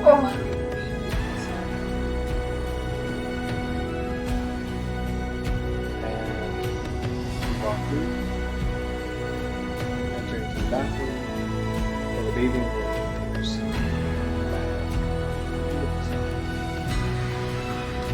marble floor. Actually, no. You thought it was marble. And that's when the illusion snaps back. And it is grass. Fresh grass. Various forms of trees can be seen. It's almost as if you're looking into another world. And the man that was escorting you to shows you, well, he's like, "Well, good woman, there's a bath here. There's various soaps and things you can use to clean yourself if you must. There's various utensils such as the scrubs, brushes, the combs all the way down to the ties, along with various other tools that a lady such as yourself would need to clean themselves. Once you do that, we will continue with the adorning."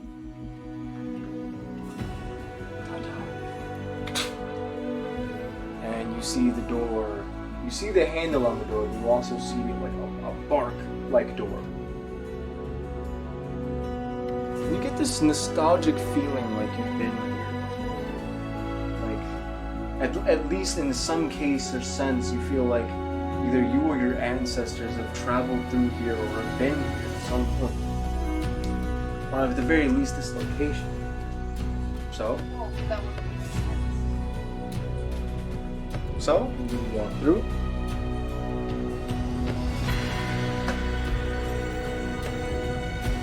First thought comes to mind is, "Oh, I'm taking full advantage of this shit." Dude, we're fucking Mr. Craig. And you immediately just start bathing yourself. You get into So I had to roll for fun, check on bathing myself. Yeah. Oh my god! No, I'm just kidding. No, you. Listen. He says, come on. Okay, for a joke. Sure, go ahead. For a Please, joke. please, I want to see how badly this fucking goes. 4 plus 2. That means I gotta sit.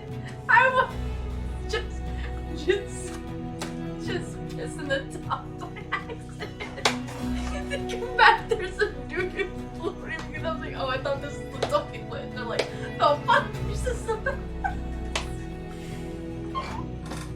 So, you decide, you take off your cloak, you take off your top and your trousers, but you don't take off your undergarments. And you just... and you drop right into the tub while still wearing your undergarments. Well, they had to be washed. I Or guess. another. I'm like, do I have spares? And then you're like, just throwing shit into your hair. You don't even know what it does anymore. You're just grabbing it, throwing it, getting it all over the place. And then you hear, "Ma'am, I'm here to collect your clothes so we can wash them for you." Ma'am, are you alive? Yeah. Oh, okay.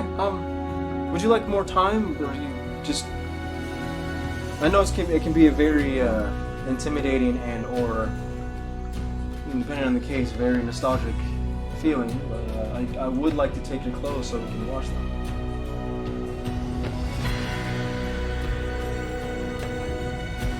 Ma'am.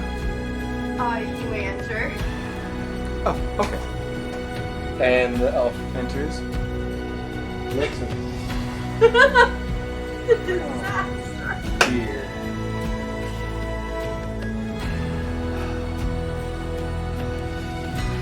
Sylvia, can you please come here? Yes, so. Why are you so angry?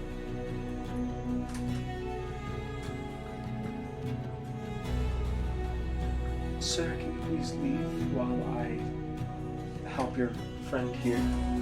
Yes, of course. No. Wait. Just the perfect time. I was actually. No. So, the female elf, high elf, might I add, that you know as Sylvia, looks at you and says, let's start this over. Can you please make your way out of the bathtub? Oh, here. You needed this, huh? If we're being completely honest, I haven't. Had an elven bath in ever? A true elven bath? Let's just say I haven't followed any kind of form of my family heritage in a very long time due to unforeseen circumstances. So it's been a minute since I've done something that I honestly I don't. Yeah. Oh, if you're comfortable, please make your way out of the bathtub so we can handle this and take care of this. You don't mind if I see you in your werewolf form? What's the typically say? Okay, with your permission, can you please get out of the bathtub? Yes. And you just stand up and get out, and she looks at you just, you're supposed to take the undergarments off. You don't wash your undergarments and yourself together. Oh, Oh dear. I'm doing such things. Unfortunately.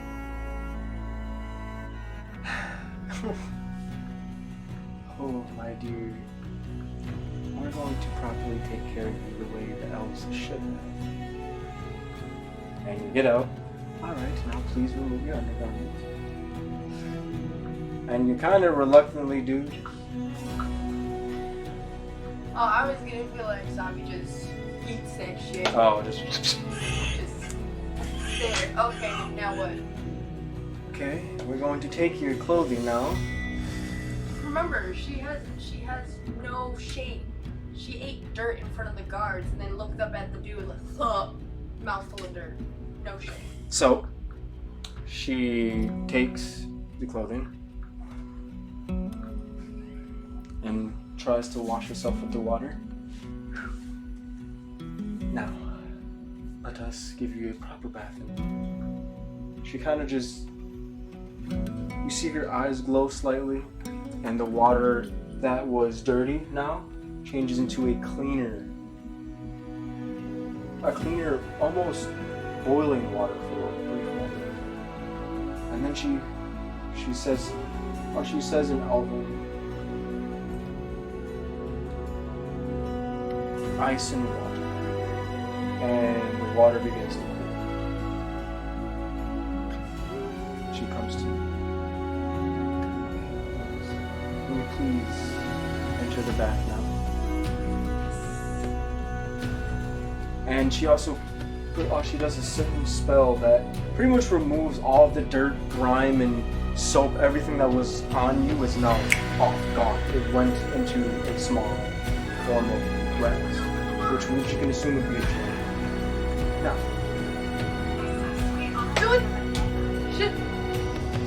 Wow, okay. It's that one works. okay. So you make your way into the bath, and you're amazed that what you saw was boiling water. It's not melting your skin. It's comforting. It's soothing your skin. You sit down. And, okay, now, Ms., please relax. Oh. And we're going to go back to Volgor, who is getting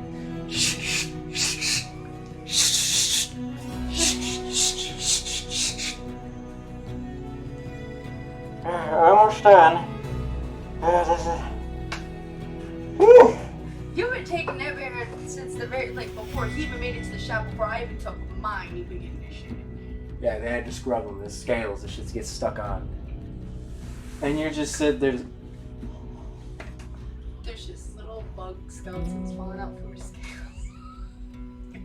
God knows what's falling out at this point. I think he's... Taps your head a little bit.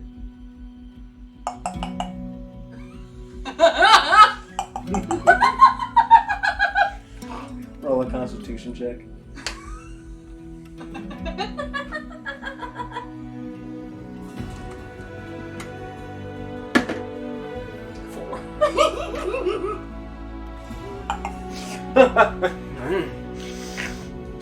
No, I just looked through it. I just stood there. Oh dear, this is gonna be a rough part.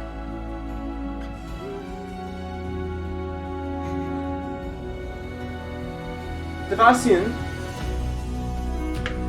Sebastian, can you please make your way in here, please? There's just a fucking, 30-foot freaking one that's just walking. Sure, but the Ooh. Lord, heavens.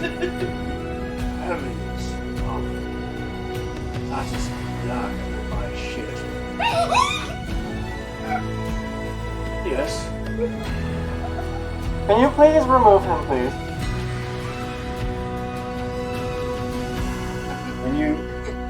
And then you feel like a very heavy, big-handed claw just.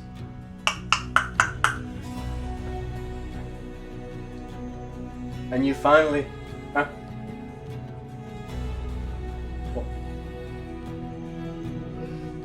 starting to feel a little jealous at this point. There's a lot of Dragonborns right here, a lot taller than you. Everybody else is except for the kid. Utterly? The big crew? 11, yeah, this is it's a struggle for him to be in this room right now. Like, he's literally hovering over. He's 13. Why, hello there. Are we ready to get up? We have to conform the rest of your package. Yeah. Yeah, you look like you're gonna need help. I got it. Alright. Anything else you ladies need from me? No, that's it, thank you. Alright, I'll be gone. And when you saw this was... When you saw this Dragonborn, he had so...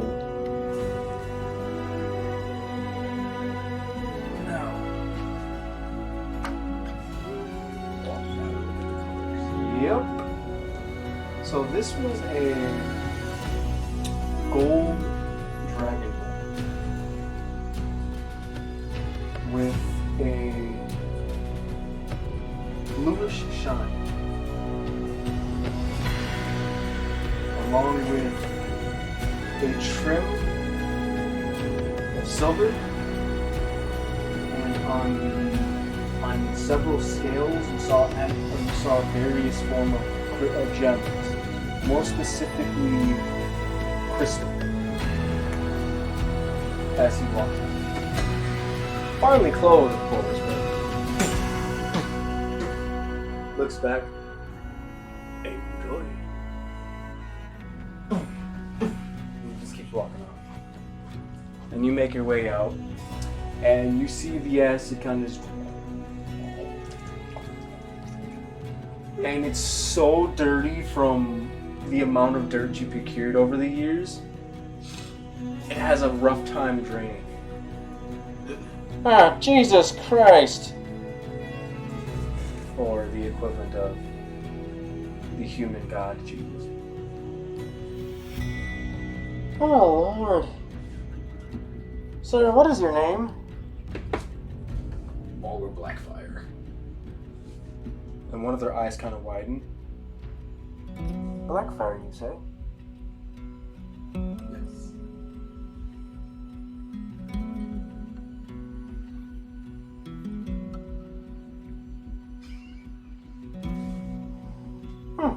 Didn't know we had royalty today.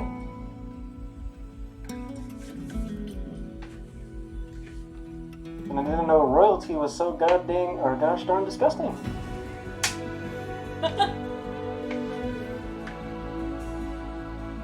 Dear, is that a bone? Oh my dear, that's a bone. That's down.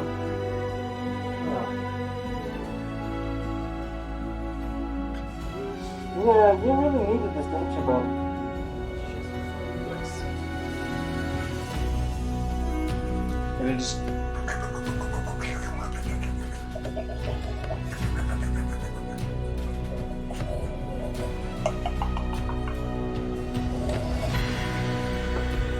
Oh, well, that's gonna be fun cleaning out of the place later. And you see her walk to her right. And eventually it sprays acid through the little holes, kind of draining whatever muck was on there. And then eventually slides down the drain, and then eventually it gets better, and it starts to clear more.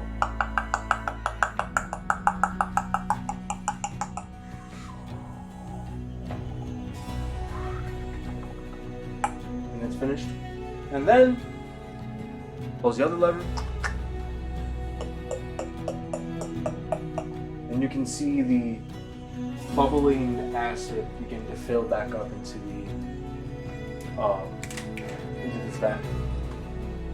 Or not vat, but this tub. And then, Ladies, I think it's time that we take off our uniforms now. and they both do, or all three of them do. And when they do, they're all wearing lingerie. Or at least draconic lingerie.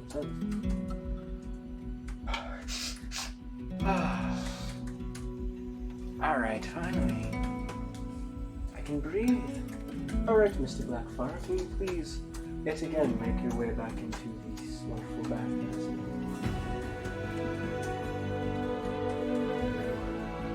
Jump in, and this time, it's not black! They managed to get most of that gunk off. And it feels so much more free.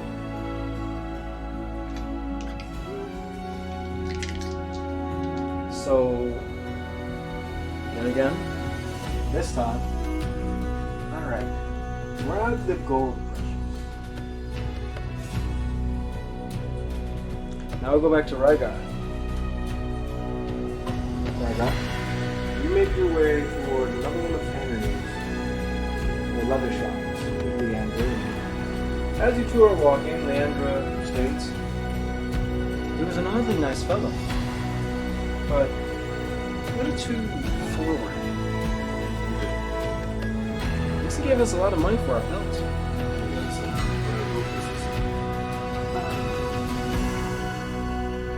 Well, Lord knows that's not going to be the first one today. What's like now? And you two make your way into another tannery, or a leather shop. You open the door. You don't really hear. It's not as extravagant as the last one, but it's a standard shop. You walk through, and you see a dwarven woman, braided hair. Oh. Well, what can I do you for? The sales and belt. Oh, is that what you want? Yeah. I'll bring him up. I'll see if I'll take him off your hands. The last two good ones and the two mangled. Puts him on the table. Oh, well, this last one over here looks like fucking shite. I'll still take it off your hands for you. And, are these a direwolf pelt, correct? Yep. How's this? I'll take it off your hands for about 50 gold pieces each. Sounds good to me. Okay, so those are the two good ones, right? And the mangled ones? Yeah. You have two? Yeah, two of those. Oh, Lord. Oh, two alpha, right? The other alpha ones. Oh, yeah. And she stops him. Oh, I know that mark anywhere. They're a lot bigger. Well, they are in shite fucking condition, I'll tell you that. What?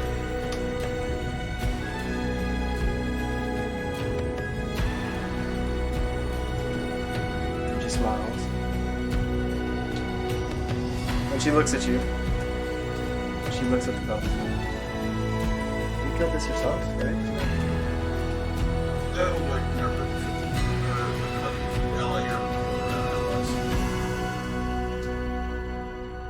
But mainly you're the one that dealt the final blow on this one, yes? I believe so.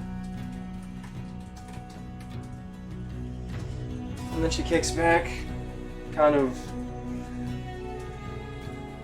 showing off more of her body than usual. And she's, I was just curious, you know, it's awful.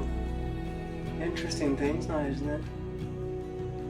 I'll buy these pelts for about 50, you know what, 60 gold pieces of you. Sounds good to me. And she hands you the gold. Hey, sir, what's your name? Name's Rygar. You can call me Frel. You're staying in Camelot long? I think just for the night then we're heading out. Might be quite forward of me. You need someone to keep your bed warm tonight. And Leandra kind of just steps to the side, like, good woman, I think you'll be fine. Oh, look at that. I seem to upset the missus. Have a good night, Rygar. I'll see you around. That's it. And you both make your way out.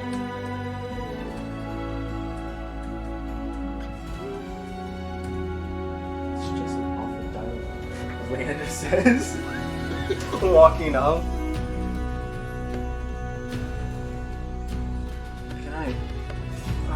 Can we walk through this town without someone trying to proposition somebody? This is kind of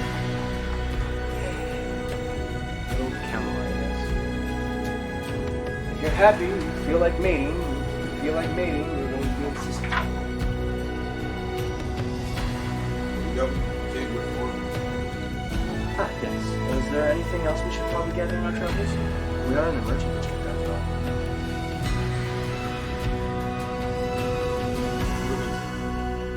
Potion shop. Unfortunately, I don't know how that is. I'm not very familiar with Camelot. It's been several years since I've been back. So we gotta look around and ask for help again.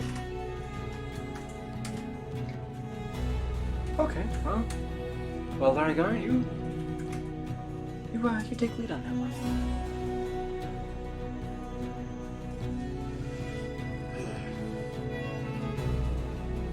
I think I'm gonna head back to the tenant right as Ladros? yeah, Gladros to if he knows anything of a place that sells potions. She looks out like, oh. Yeah, I'll go myself. Thank you, I appreciate that. And you do make your way towards Tanner, right? Sorry! Hi. So, firstly, You read one, didn't you? so the elf, the female elf, I'll talk about that. You read one. oh,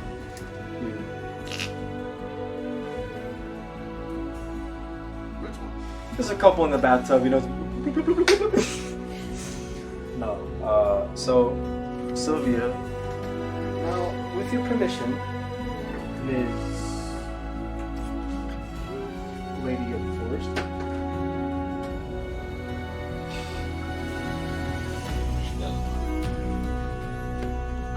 Sami Maldora. Yes, Ms. Maldora of the Forest.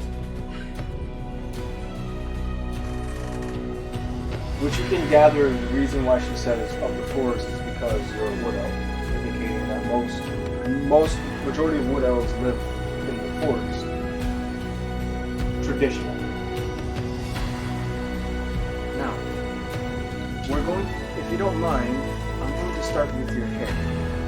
I'm going to finally trim it, and I'm going to, is there any specific braiding style that you like? I haven't had my hair done since my family. We'll go with something more traditional. I will leave it in your hands. Quite literally.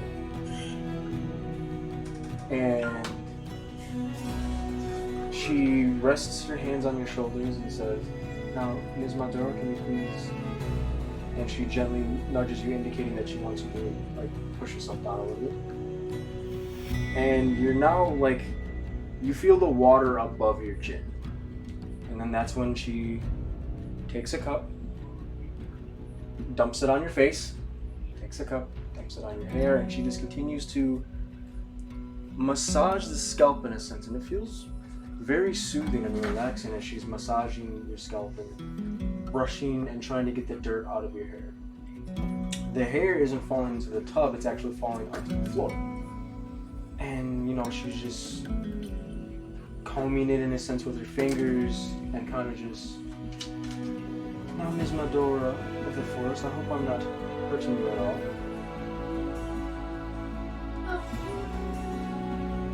And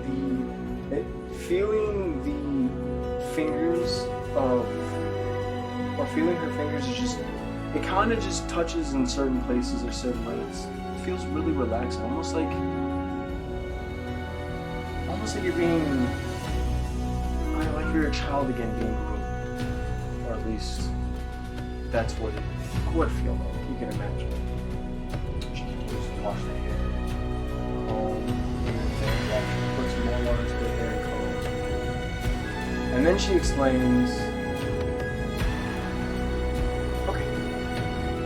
Now, I'm going to put certain ingredients and whatnot in it. Camelot.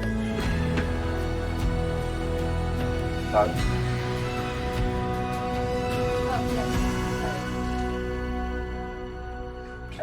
bit of canna lily, sage, mint, various herbs such as rosemary. These lovely fruits such as pomegranates and these bananas are going to go into your hair as well. We're going to mix it together with magic,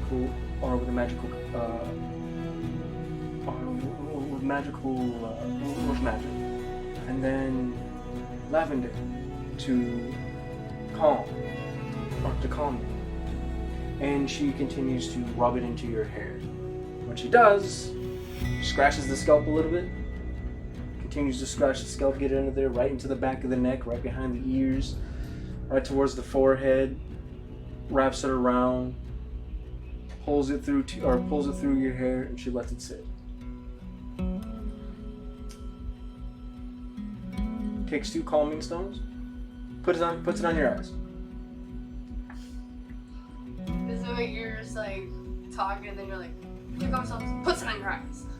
So aggressive with the puts on your eyes. And she does a type of magic that wafts over your face. It's like a consistent cool breeze just floats over your head, and it almost, in a sense, begins to slowly put you to sleep. It feels calm.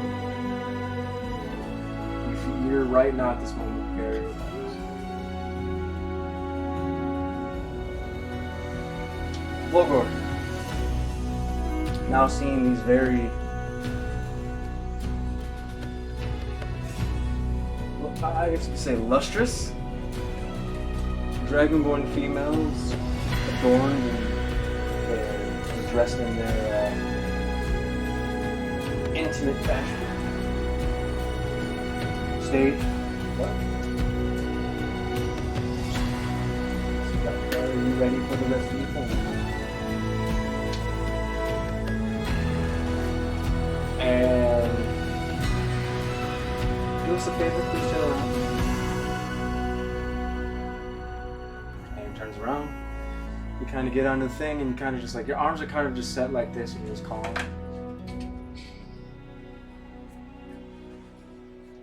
And one of them jumps into the acid bath. Then another one jumps into the acid bath. While the other one kind of just, both of the legs,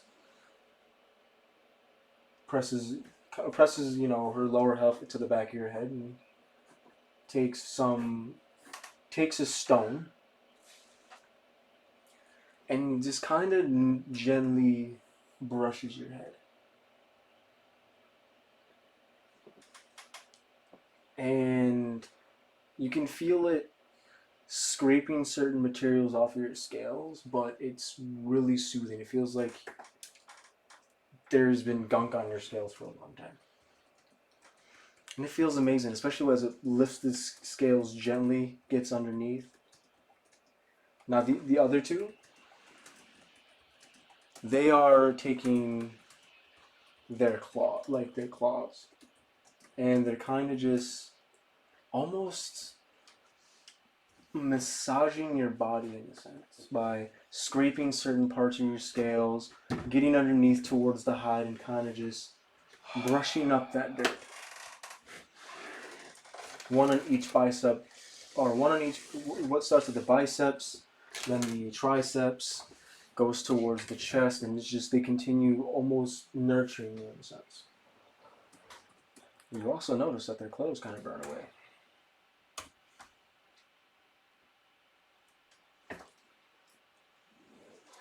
Now, I say we take a short rest for now so that we can take some time to get back to this. We shall be right back.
Like,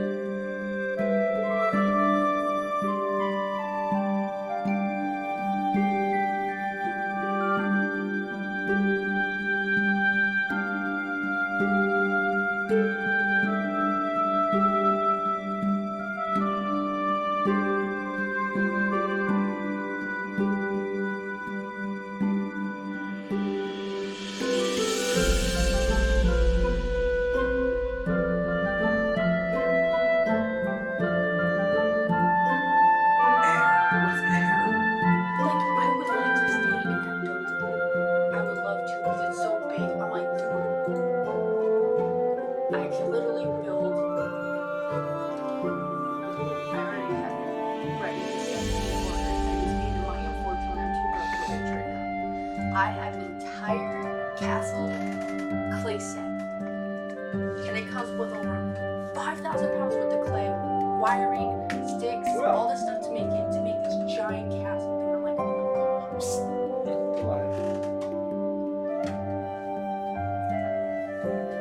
Well, that's a lot. Oh, also, oh yeah, I know, right?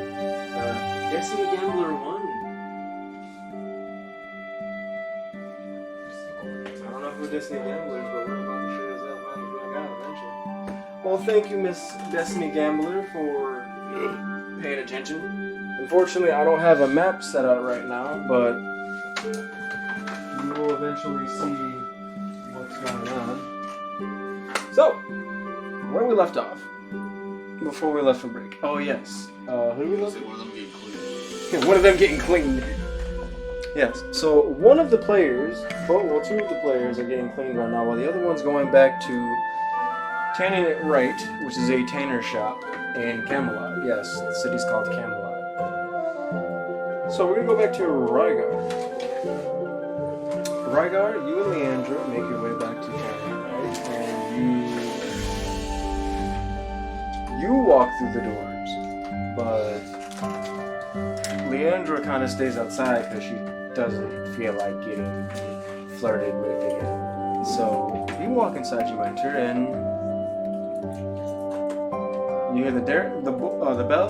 Ding-ding-ding-ding. Continue to walk through,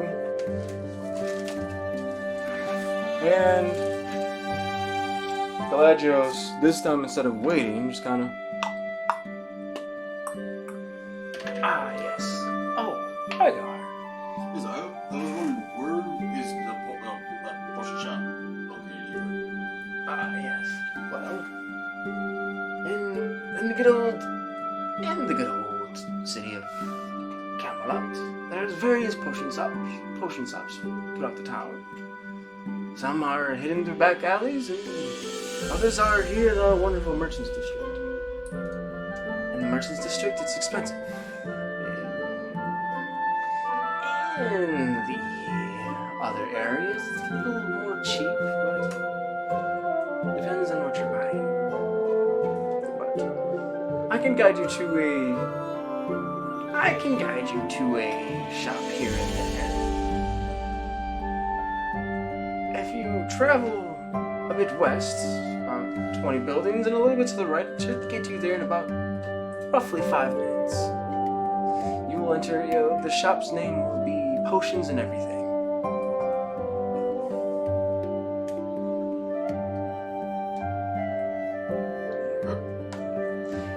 Is that all, Mr. Rygar? This is. Alright, well, when you see that wonderful, gorgeous, heavenly angel, will you please send her my regards? Will do. And you turn around with a smile and you walk out. Leandra looks at you and He says your regards. I could have done without that. Thank you. I appreciate it, I guess. Did he tell you a shop? Yeah, potions and everything. Oh. If you just shop a few buildings down. Oh, okay. And you two make your way. You two make your way towards potions and everything. Now back to Savi. Savi. naked and being bathed by somebody. A female, to be specific. A female high elf. This is the first time I've been touched in a while. Since Mother Leanne touched me. Your own mother touched you? No, she's not. We call her Mother Leandra, but And she goes back to, working with your hair. Oh, I was very concerned with what you were confessing to me. no. Mommy hasn't touched me since I was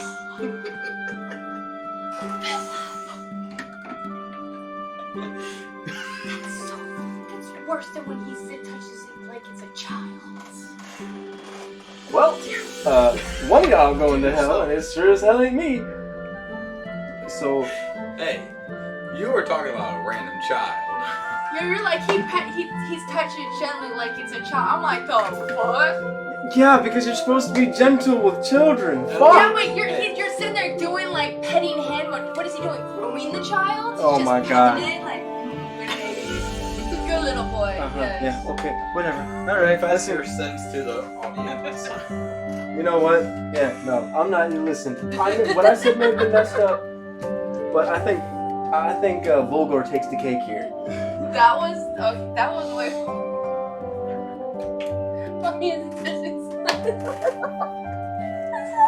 So, Like as a grown adult, you said mommy has like that's like what kind of fucking family are you from?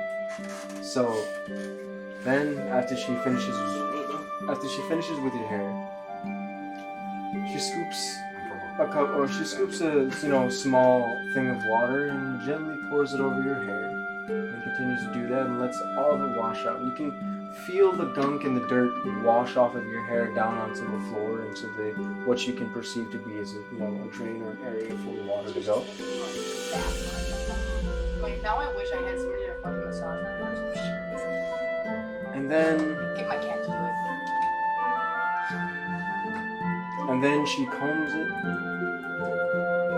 brushes it, which begins to go through your hair. And then, okay, now that your hair dry, Ms. Maldor of the Forest, now there are several soaps that you may use. Each of them perform different properties, and if you must, you feel that you really need to, you can use all three, although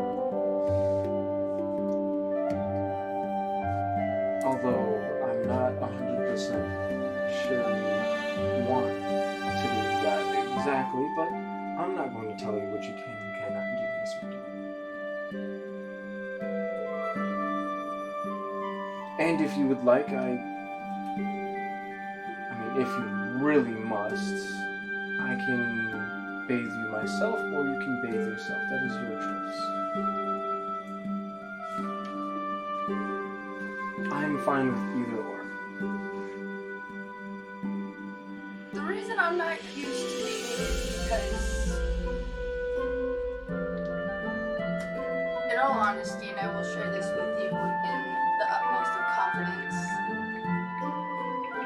I'm of a royal family, but I never was one that had to do these things for myself until I left a bit ago. Understandable, Ms. Maldor. Would it be more preferred if I and or someone else bathed you? Yes. Would you prefer me, or would you prefer a male?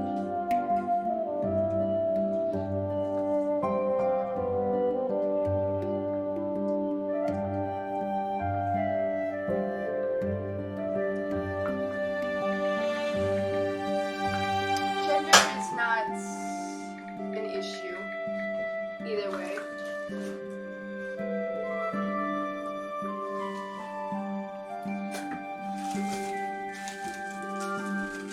Sorry, I'm not good at this. Normally somebody makes these decisions for me, so... Ms. Maldora, your face is getting rather red. Is everything okay, Ms. Maldora? Just feeling slightly warm, so... shall I cool the water?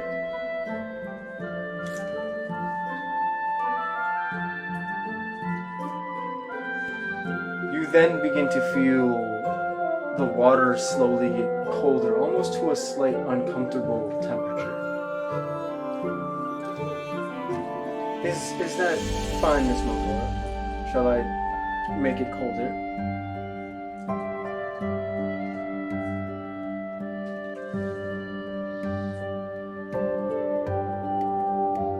Is it too cold? Shall I heat it up?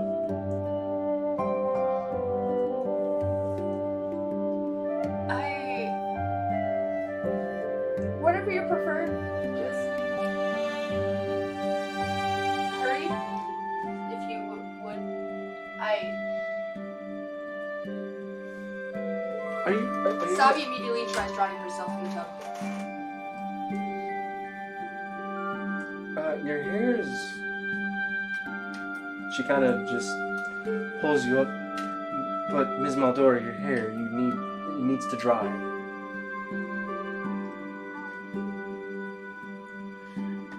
You know what? Let me call the individual that brought you here. Maybe he can better help.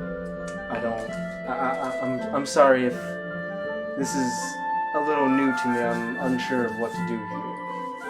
I mean, I know how to bathe somebody, but I seem to be making you uncomfortable. I'm sorry. And she makes her way out, and you hear the door close, and you're now just kind of sitting there in slightly cool water, just alone in this room.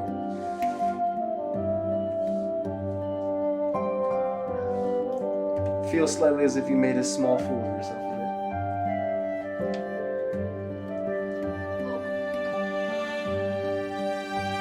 At this point, I'm just sitting there like, what? Why? What was it about her that all of a sudden I couldn't even speak? She looks like every other elf. What is it? Leave myself up in the tub over this. Go ahead. Okay. And the man closes the door and walks. I see you have scared off our staff. Unintentionally. I think it was more or less she just wasn't aware of the circumstances. There any issues? No, not really. Just she caught me off guard with what she was asking, and Well, from what she explained that all she asked you is, do you want one of our staff to bathe you, or do you want to bathe yourself? Would you like alone time? We can give you that time. And then after that, we can perform the hair braiding and place some of the jewelry along with adorn you with some of the items that we will give. yeah, it's just Ms. Maldora. I've never been asked if somebody was,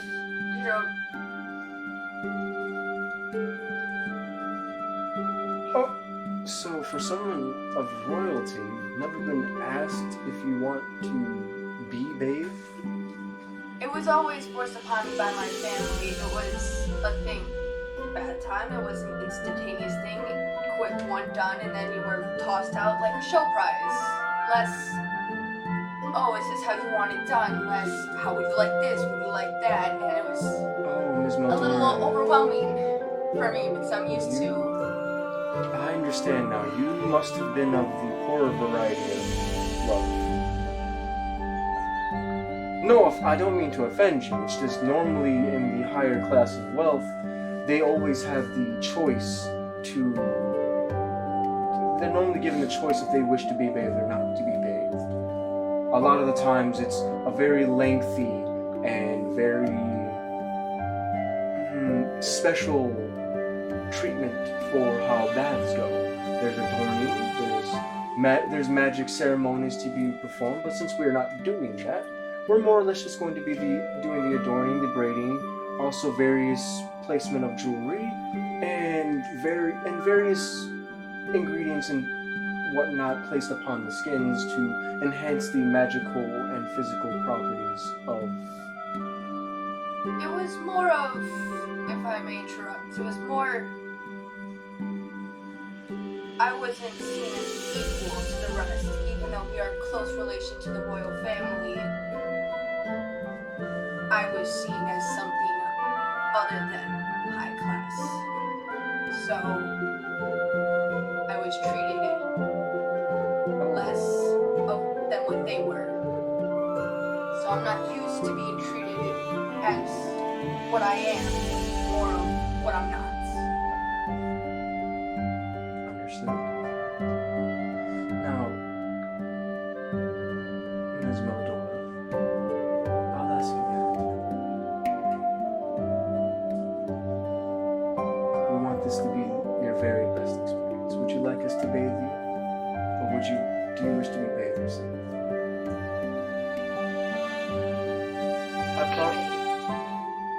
Okay. So do me a favor, Ms. Meldora. Lean back. Oh, that's one. Lean back. Girl, watch I roll that one just for that shit, and end up drowning in the fucking tub by accident. Lean back. Close your eyes. Let your hair hang out of the bath. Sink down just a wee bit, and I will properly bathe you as one of the house servants would. Relax. In all honesty, when it comes to my baths, it was always a woman, and they were all women, and they were very rough towards me, and I would because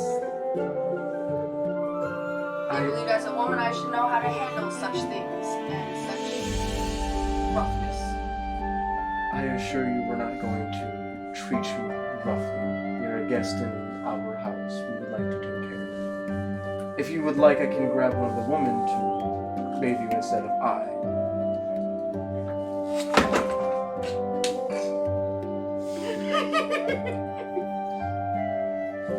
That was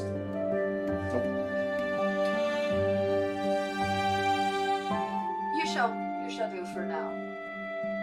Lest I feel uncomfortable at any moment. But for now I feel fine. I'm appalled. I shall do. Am I not good enough for you, Ms. Meldora? I do not suggest that, I said. Oh, it's okay. Unless I feel uncomfortable, for now it shall be fine. It is okay. I only jest. Okay. So, again, rest your head. Rest your head on this. We'll call it the neck rest for now. I will continue. And you lean your head back, close your eyes, and you kind of are a little anxious until you feel like a magical touch inside. And you see, or you kind of don't see, but you don't really sense or feel that he's like reaching for the soap. You kind of, you open your eyes for a second, you see that the soap is moving. But you can see like almost an astral spectral hand. But then when you kind of look to your left, you actually do see a hand. So now you're almost, in a sense, confused as to exactly what's going on. You're familiar with magic such as mage hand, etc. But why is his touch so relaxing? Is it magic? Is it maybe an element that's touching your body? Is it Familiarity, possibly. You're unsure. And he first starts with your face and gently, applies the soap and lathers your face in a sense. Now, he also asks, now would you like me to use all of the soaps, or would you like me to just use this one? What do they all do? Because I'm unsure of Have you never been bathed with the three elvish soaps. One is to give you a soothing, relaxing feeling. If you couple it with the second one, Makes you burn. it gives it an intense sting, but after a moment, it feels a lot more relaxing and you feel more energized. The third one is normally used by itself. It's more to let the body, or it's more to let the body feel smooth and just limber, in a sense. More loose and free-flowing. Now, depending on what your plans are for the evening or for the day, if you mix all three, they act as an aphrodisiac, making you feel very... I believe you get the point. Now, if those are your plans for the evening, then I have no issues using all three soaps. Otherwise, I can use whatever combination of soaps you want. By aphrodisiac, you mean like... To put it bluntly, you feel warm and you have an intense desire and urge to mate. It's normally a magic combination to assist with fertility and breeding. Oh!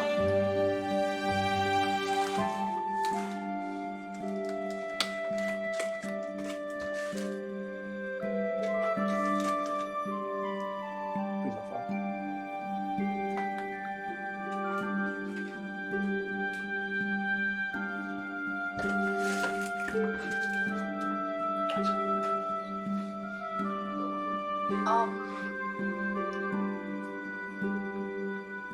I don't think I need the energy one.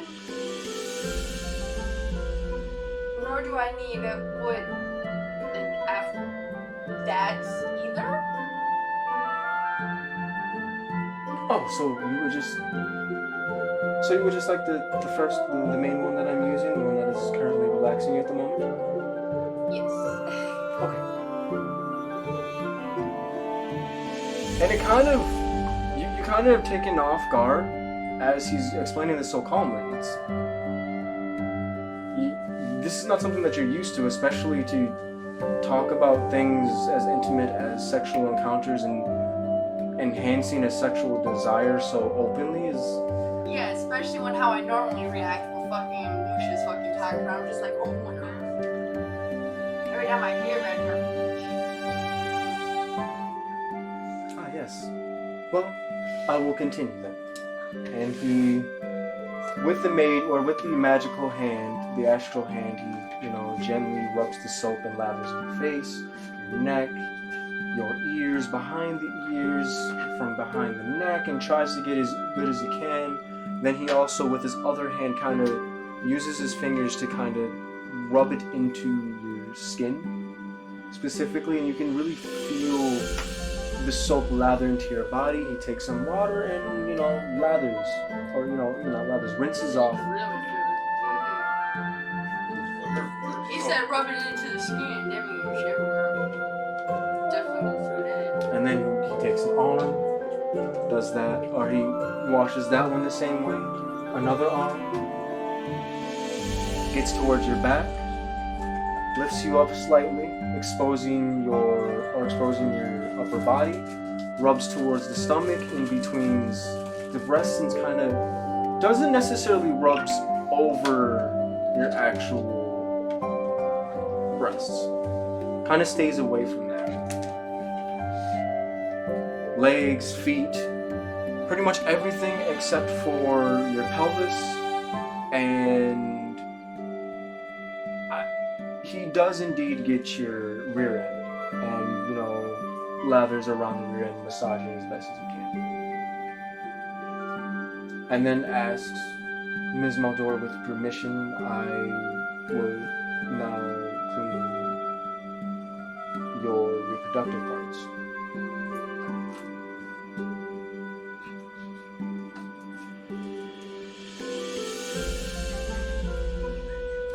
if it makes you uncomfortable, I can give you the soap to do yourself. And then I will also present you with an elven ingredient that assists with the feminine feeling or feelings or hormones of the female elven anatomy.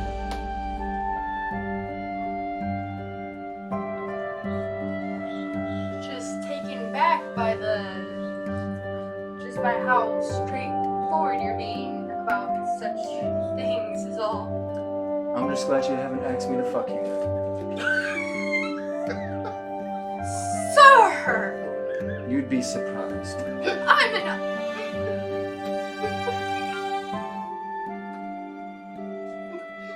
It's Even if I am a rogue, I am still a woman of honor.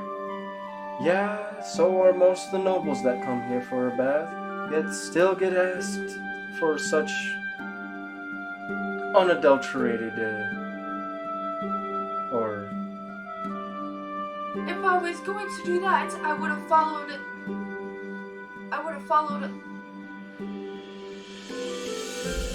one of my companions to where he was going, which, knowing him, it is a filthy place where he will do filthy things. So as far as I'm concerned, I just wanted a bath.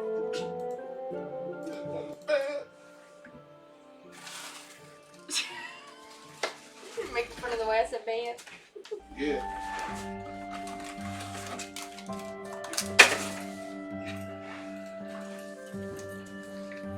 so.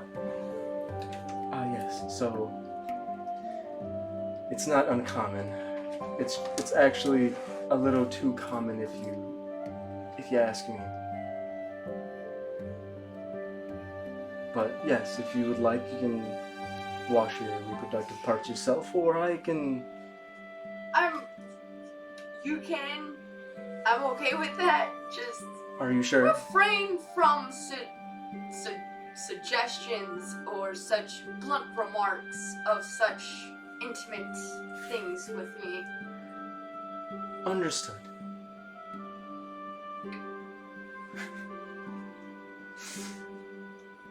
So he does exactly as you asked, and it kind of changes up a little bit. He doesn't do the same thing he did for the rest of the body, massaging it into... Yeah. But he does brush it over, lathers the area, lathers your breasts along with your pelvis and etc. And then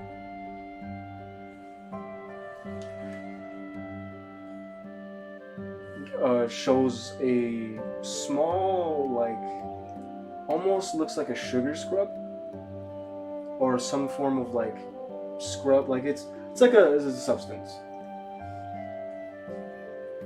and says, "If you would like, madam, this is for you." I'm not, and he says, "To be fair, I'm not sure you want me to deal with that. I'll let you take care of that yourself."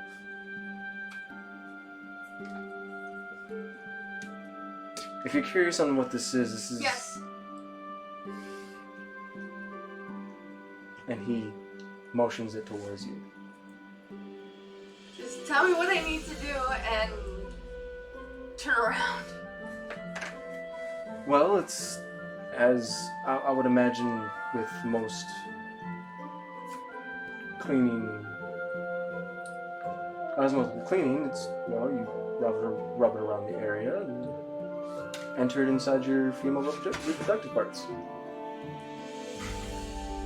What you wanted to do is you want to feel at least a small bit of it against the entrance to your womb. Where the fuck you two go? You two, Jesus. He's elsewhere. I'm like 32 freaking buildings I'm down the just block saying, you from two him. are fucking weird. Oh wait, no, I'm like right across the fucking street. They're over there fucking threatening to skin me alive. alive, and now I'm in what seems to be Lucius's favorite fucking place on the planet. Horny Bats. That's the name. I'm gonna call it the Horny Bathhouse. This is not the horny bathhouse. Well, from what the man said, I get a lot. Sounds like the Horny Bathhouse. Are all the bathhouse horny then? It's thorough See- cleaning. I'm not. This is what elven royalty goes through. What's the purpose of? Like, what's the overall purpose of this? Because Are you feeling stressed, Ms. Maldorian? This helps regulate stress levels. It regulates stress levels. It reduces the chance of cramping. Also helps with hydration of the skin and, well, how? Milking myself in the tub? no. Sorry, that was. That was rather vulgar of you, Miss Maldorian. I'm sorry. I'm just very confused. It also works as a contraceptive. What is a contraceptive? Oh, it helps prevent children. I figured you may or may not want it.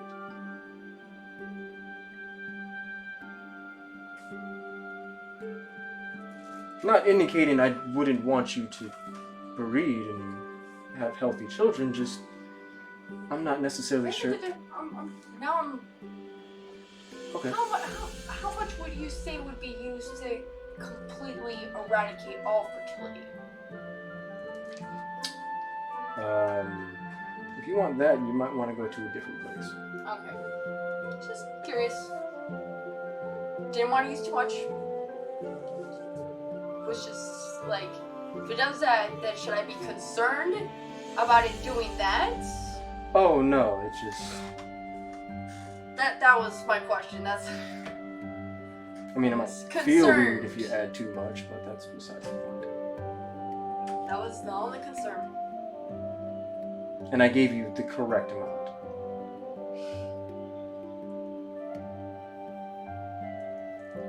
Just as a female, it's concerning. Oh, of course it's concerning. Ms. Mildor, I'm sure you are aware I've done this before.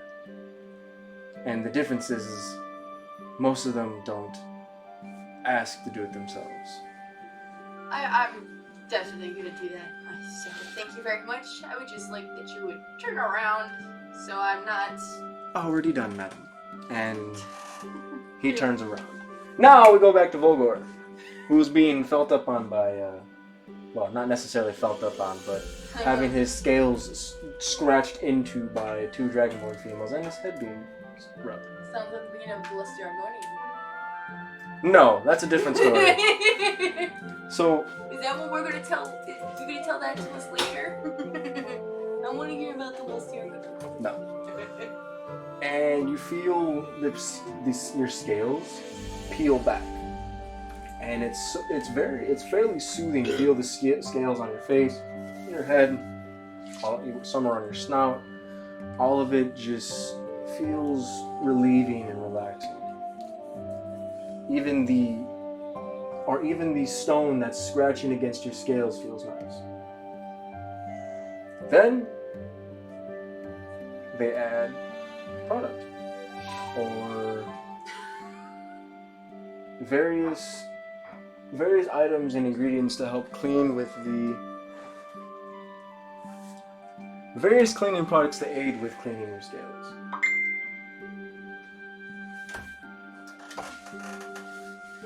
And you see a bowl, and it's filled with like a purplish acid. I don't want to know. And you feel the soothing acid. You'll see it in the group later. Oh god! You feel the soothing acid make its way on top of your head.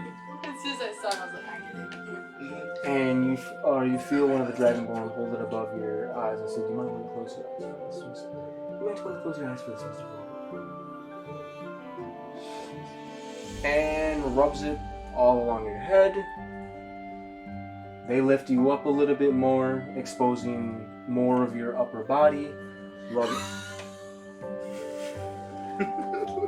Yes, check it out. Fuck you for that. and they just it's just very soothing nourishment.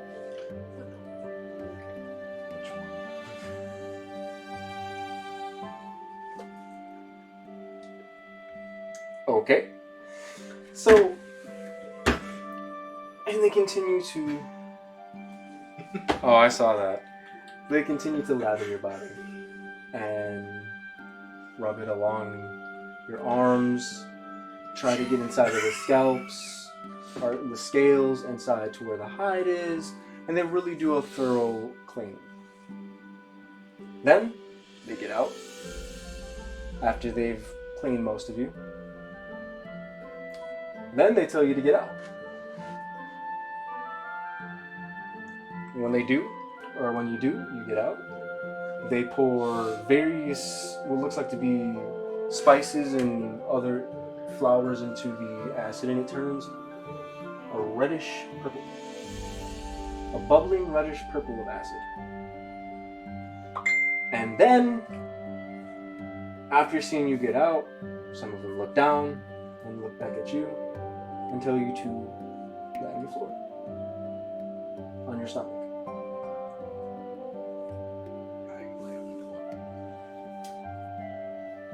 And then one of them asks, "Well, Mr. Blackfire, how would you like us to wash you? Would you like us to do the not so detailed titanium brush, which is a nice long stick and gets in between the scales and really gets in there? Or would you like us to do this by hand? It's a little bit more detailed, but it's a more lengthier process." We'll do it by hand. Of course you would say.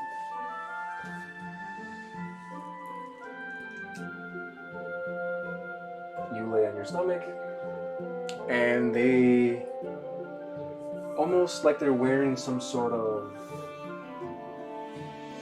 magical glove, like a very spiky magical glove. They take some of the ingredient that soaks into their hand, and they all three of them begin to work. And it feels it felt relaxing at first when you were taking your bath. Now it feels a little bit more rough. Even with them being gentle, it still feels rough. But you can feel more of the dirt and the sand and the just stuff that you had packed into your scales over years upon years of traveling leave your body and fall onto the ground, and just continuous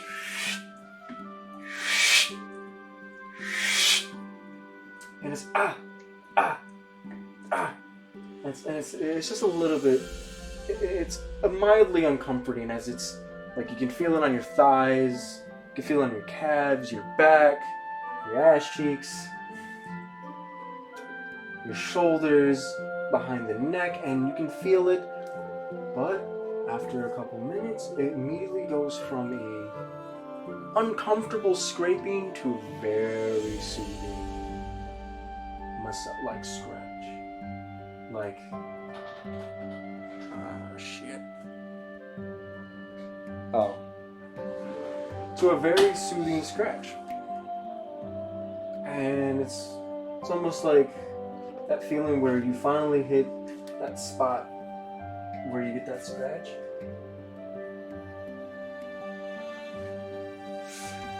Where they finally hit that scratch, and it's like, yes. Like, kind of like when you scratch a dog right behind the ear and they start. And actually, at some point in time, it's right around your back where your wing is, where it's starting to grow out. They rub it around there, and you just like one of your wings kind of just and it starts clapping against your body. And one of the Dragonborn females states, Mr. Blackfire, I need you to relax. I know it feels amazing, but we unfortunately we can't do our job with you fluttering about.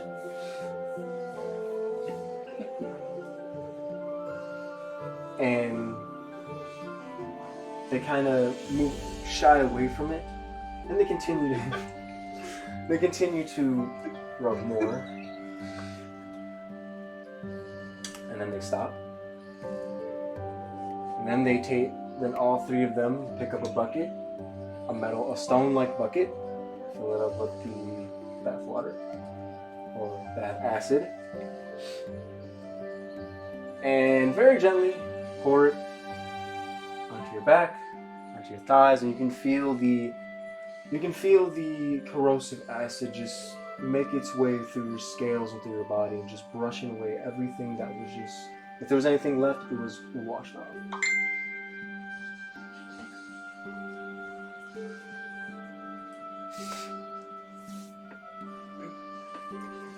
Then they tell you to turn around.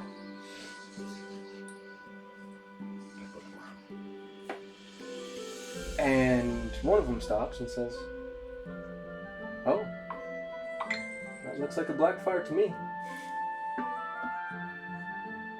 Another one makes a comment. That's a black fire if I've ever seen one. Another one. So this is the legendary black fire. You're not too sure of what they're talking about. You're not sure if they're talking about your manhood or if they're talking about a mark that you haven't seen yet. And you kind of just look around. Oh, no worries, Mr. Blackfire. Just haven't seen a Blackfire in a while. And they do the same thing.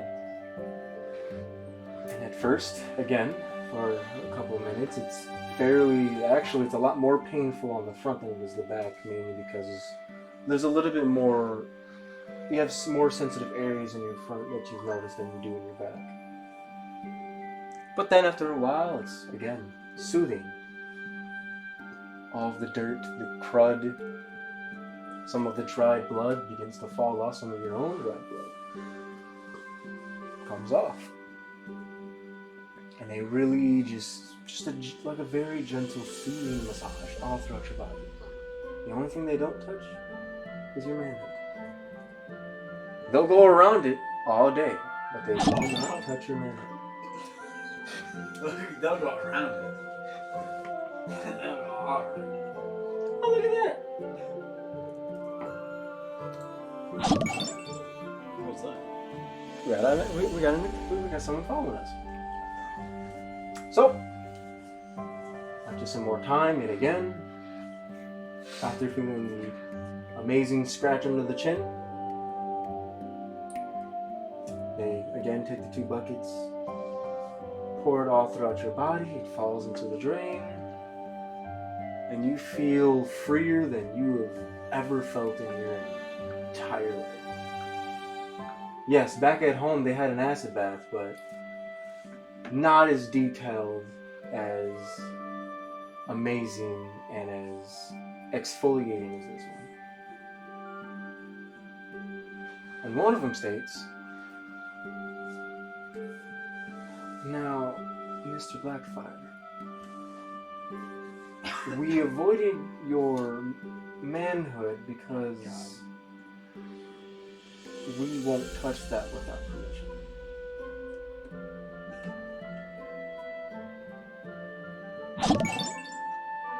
Who else? Oh my Jesus. Oh, I have permission. Oh, darn.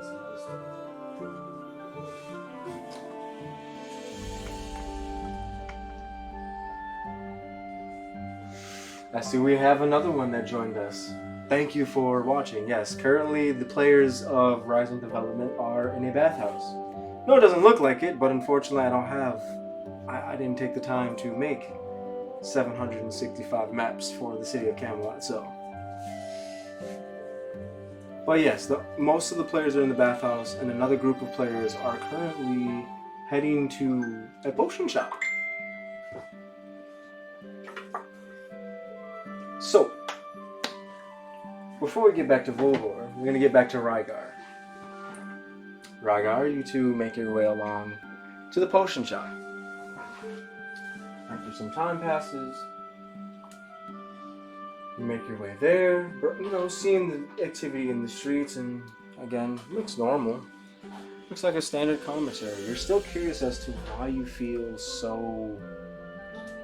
this energy that you've never felt before. It almost begins to excite or agitate your eye in a very, like you want something to happen. Kind of just like, it's like that thirst, that lust for battle in a sense. But it's not a thirst, nor is it a lust. It's very well controlled, but it's just like it's excited. You're excited, at least that's the feeling that you're getting. Even Leandra feels like she's gripping her mace, but like not in an angry, but more like in a, like I want to do something. But she doesn't appear angry or agitated. You don't feel angry or agitated. Just you feel you're feeling a specific vigor, if I will. But we make your way into the potion shop. As you make your way through, you open the door. And you can gauge this is potions and everything, because it does say right on the door, potions and everything. Incorporated, which you don't know what incorporated means, but I wanted to find out. So you make your way in, make your way towards the potion shop, and as you make your way there, you see, weirdly enough, Goliath woman, standing about 8.5 feet tall. Not so much athletic as more slender, but you can see she's clearly busy. She's clearly busy mashing, obviously, some herbs and ingredients in a mortar and pestle, grinding around. That's what I was about to say.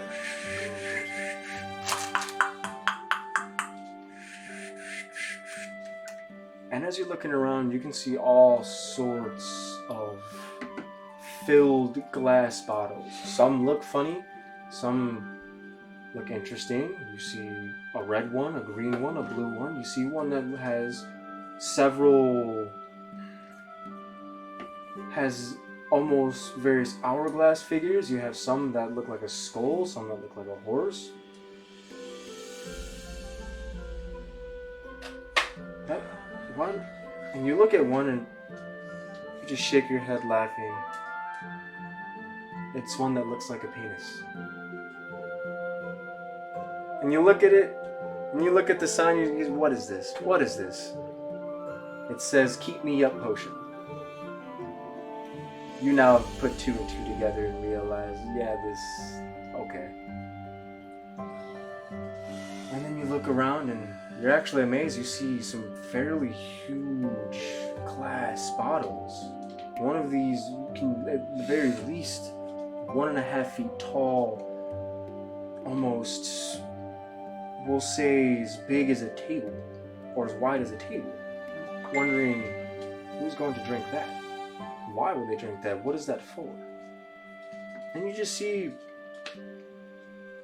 literally, potions and everything. You walk through. Yes. I'd like to buy some potions. I'd imagine. Anything in particular? Some health potions. What type of health potions? Healing or actual health?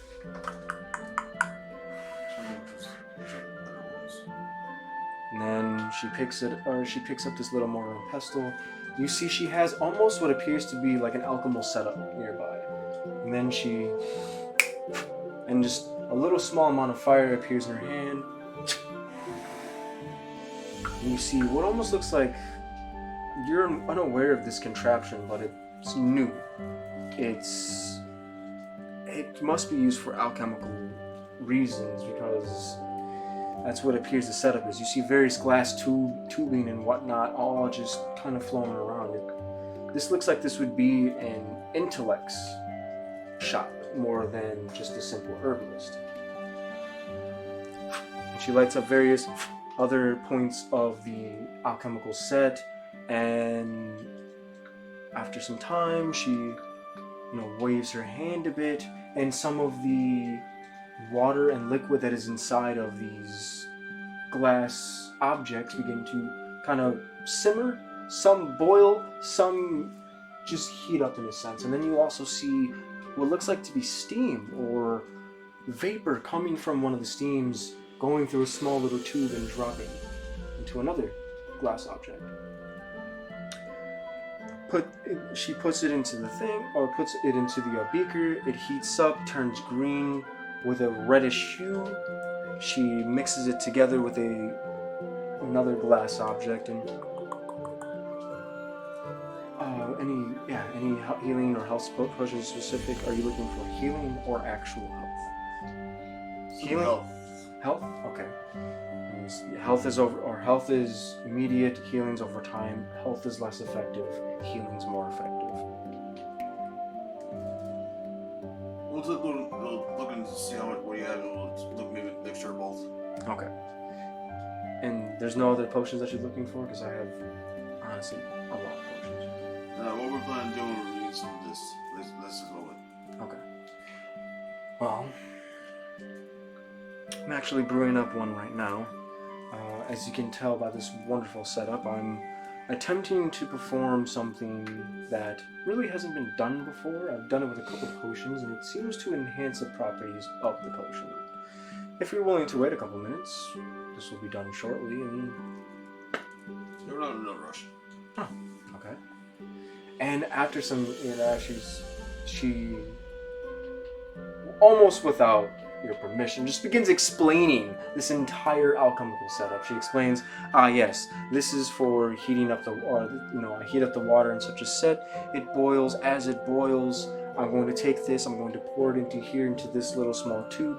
And you start getting lost a little bit. You kind of understand, but then it gets into the more advanced aspects of alchemy, and just... Yep.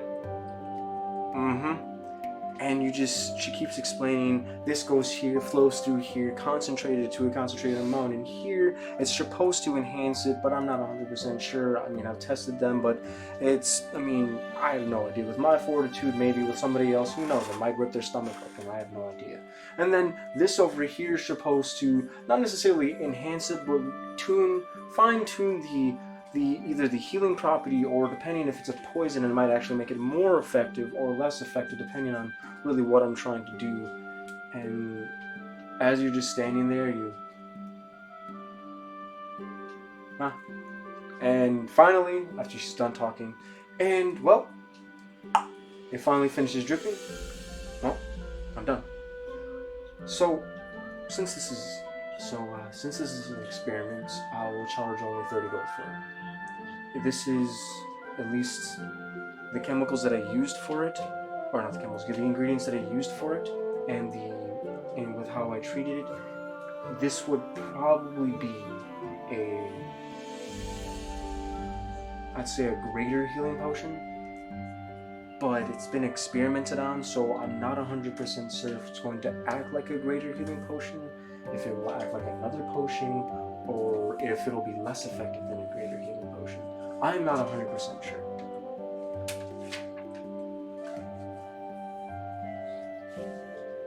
We'll take it and see how it goes. Okay. So yeah, just 30 gold piece. This is the only one of its kind, so. And since technically you're going to be my test experiment, that's hence why I'm charging it for such a low price. But if you do see me again, or if you do so happen to live through this, or if it helps you or ails you, please do write a letter to Potions and everything and let me know your feedback on this potion so I can remember this recipe and continue to make more. And if you do give me feedback, maybe the next time you come in, I might be entitled to give you a discount. Everything was well when I went back to suggestion will stop that. Oh, of course, thank you. Now, as for the other healing potions, currently I have at least 10 lesser health potions, 5 lesser healing potions. I also have your regular healing potions and regular health potions. I have currently at the moment 2 of each for the greater health and greater healing, and then we also go into the superior, which unless you're willing to drop 500 gold pieces a piece per potion, I wouldn't even say they're worth buying. No, this not what we have now. I mean, unless you're trying to resurrect the dead, I really would suggest not buying those.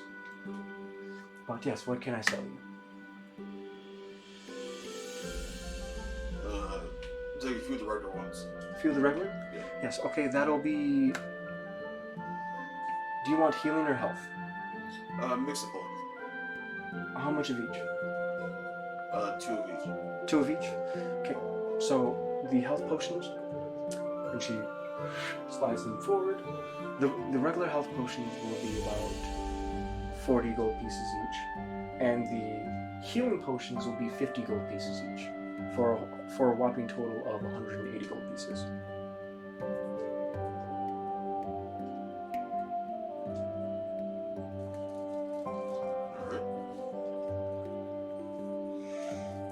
Is there anything else I can interest you in? Like I said, I have various bits and pieces around. Anything we need, Leandra? And Leandra, do you have anything that'll assist with being attacked? Oh, well, yes, of course. Just, depends on what you're looking for exactly. Something that will maybe toughen my skin, or I do have a stone skin potion. I have a stone skin, iron skin, adamantine skin, and dragon scale. You're not going to be able to afford the dragon scale. Unless you have 2 platinum sitting on the side. Oh no, of course not. How much is the stone skin? Yes, the stone skin, it's about 100 gold piece per potion. What exactly does it do? Well, it hardens the skin similar to stone. More or less, what it more or less does is when you consume it and ingest it, shortly after, I'd say maybe about not even a full 10 seconds, if I have to make a guess, you will develop and create scales from your own skin. Mind you, it's not harmful. If they break off, it's not going to hurt you. That's what your skin will replicate. It's almost similar to petrification, but the only difference is you're still going to be able to move around your skin. The stone skin will last. The stone skin will last about maybe a couple slashes here and there. And, eventually they fall off after about, I'd say 5 rounds, or not 5 rounds, about a half a minute or so. So it gives you a very brief window of, I would say, protection.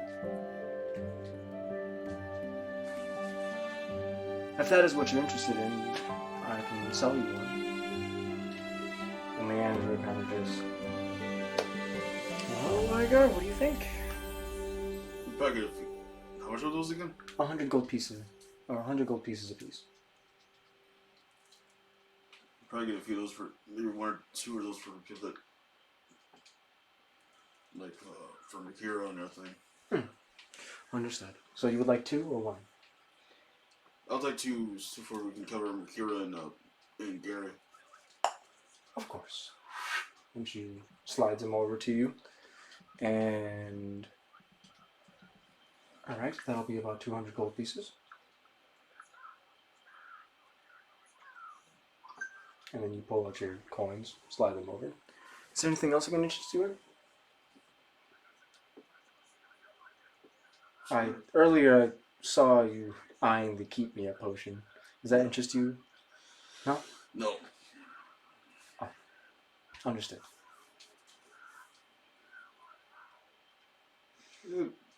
Then Leandra asks, I do have a question. Yes? That big giant bottle over there. Ah, yes, that potion is, well, to someone of your size and variety, that'd be the equivalent of a, well, let's just say it'll fully heal all your ailments and wounds, diseases, really anything to suit your nature. To someone of the giant race, that's a lesser healing potion. And she's kind of taken back. A lesser healing potion? Yes, I do make special orders for giants. That's a lesser... Yes, that is a lesser healing potion for a giant. Oh, okay. Any other questions? Anything else I can help you guys with? This is, at least for me, this is good. Okay. Well, it was a pleasure doing business with you. Like I said, we survived this post. The test of the potion. I'll let you know on our way back. Thank you. Also, my name is Gali. Was it? Gali. Name's Rygar. Well, pleasure to meet you, Rygar. Thank you for your business. And then she goes back to pulling out her mortar and pestle, this time a little bit bigger and a little bit oddly shaped. Takes some ingredients, crushes them up, takes some more ingredients, and pretty much continues her alchemical duties. And then you guys walk out with your potions.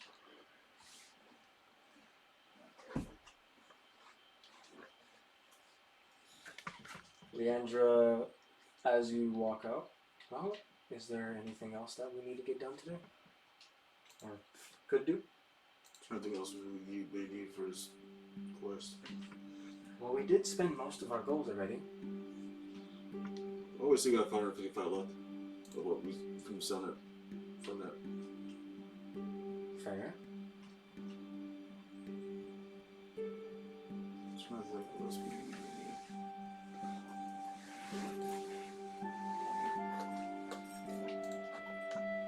So on the cure and regret, we need to make sure that those guys stay alive.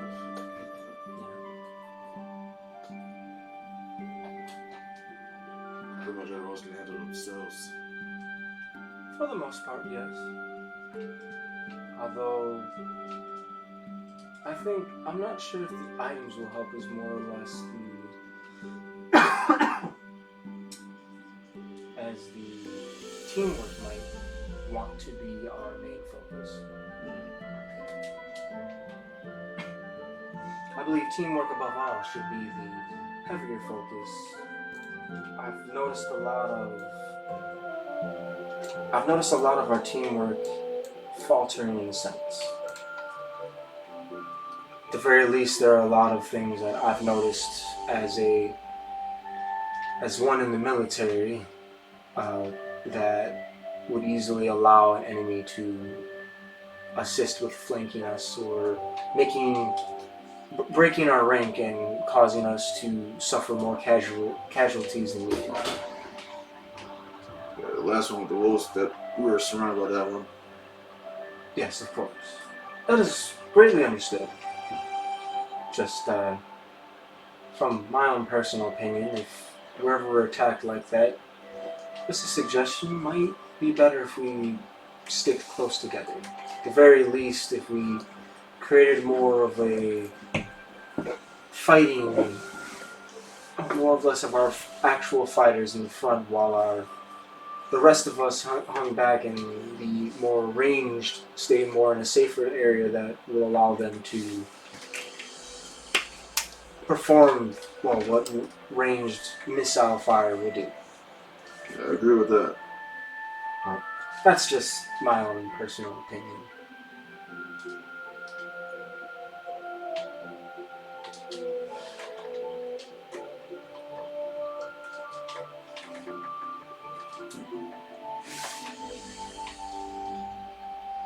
We gotta figure out how to do that.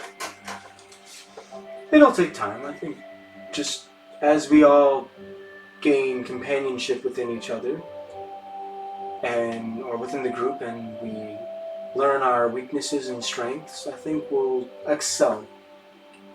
In due time, of course. Okay. Shall we head back to, or shall we head to the Tavern Hornswoggle? Yep. There. Do you remember where it is? Because We gotta figure out where this place is located to now. oh dear. We really are tourists in Camelot, aren't we? Yes, never been here. And you two make your way and start walking around. Kind of a little unsure of where. You kind of have a small idea, but you're unsure of where the rest of the party are at. Well, you told me we'll be up there. So, wanna know something crazy, guys? Yeah, I'm gonna end it off here. What were you did you want to know what happened afterwards? What? I said, what did you want to know what happened afterwards? After what? Your bath? Or what was going on with your bath? Not really. I'm taking a bath. As far as I'm concerned, I already told them I don't want no fucking play. No, thank you. As I said, I'm an honest woman of honor. The only way that I'm going to do anything is unless there's prospects in the future for it. Honest. Nice. Or it's Mother Leandra. So, yeah, sure. if it's Well- Mother Leandra, I'll do anything. To all of you who have sat More here. than once. Maybe a couple thousand times if she asked. To all of you who have stayed. If I could and- regenerate and she told me to cut off my hands, I would repeatedly until she told me to stop. So on a side note, back to She told me to drink acid, I would. back to everything else. I appreciate you all taking the 3 hours and 40 some minutes to sit through and watch the majority of this. And if you were there for there was also a break too. So to be fair, we probably streamed for maybe about 3 hours. This has been more of our calmer sessions. The last few sessions have been a lot of fighting and combat, but since they're in the giant city of Camelot, I decided to do a more roleplay aspect. Thank you, Destiny Gambler 1. I appreciate your comment. Well, yes, I went for a more roleplay aspect, mainly because, fighting in a city like this just sounds like trouble. Maybe, Unless you're me. Worse. who knows? Maybe in the next session they will get into a fight. Lucius will probably fuck something up and get trouble. Oh no, I know exactly what I'm doing with that. So, other than that, our next session will be to be determined. I'm still getting my schedule and everything back up and running, and it's very hectic. My whole schedule will change. I switched days, so I had the same days off, and now they changed them around because of the schedule. It's fine. It is what it is. But it did mess up the D&D schedule, and so hopefully we're gonna go back to normal. We're gonna go back to doing everything. Hopefully, maybe the next time I do D&D, I might actually have all the equipment that I need, which is the various Stream Deck, the various USBs, and various other stuff. And in the future, I do plan on doing a lot of other cool stuff like true character introductions, expressions of the character, things that led us to here where we're at so far. So thank you again for watching episode 10, technically episode 11. Actually, let's be honest, it's like episode 12 or 13 because there were several times where our episodes messed Yes, up. there was the one where it was muted, and then the other time that it didn't, for some reason, record on I actually anything. did that one. I did it as Well, yeah, you did a voiceover, but otherwise, technically, before, they didn't know because you didn't do that until after our other session. Yep. Oh god, that was painful. But I know that the one before that, it didn't for some reason save. It didn't save the recording of it. Because I remember you were like, what the fuck? And then we tried figuring that out. And that was when we first did it in the back room. And then when we moved out here, we had no sound the second time. But yes, and I think at some point in time I am going to take the time to really explain a little bit of some of the behind the scenes of being a DM or me as a DM. I'll explain a little bit about the world and various other stuff that I have set up so that you guys can have a better picture of what the world looks like.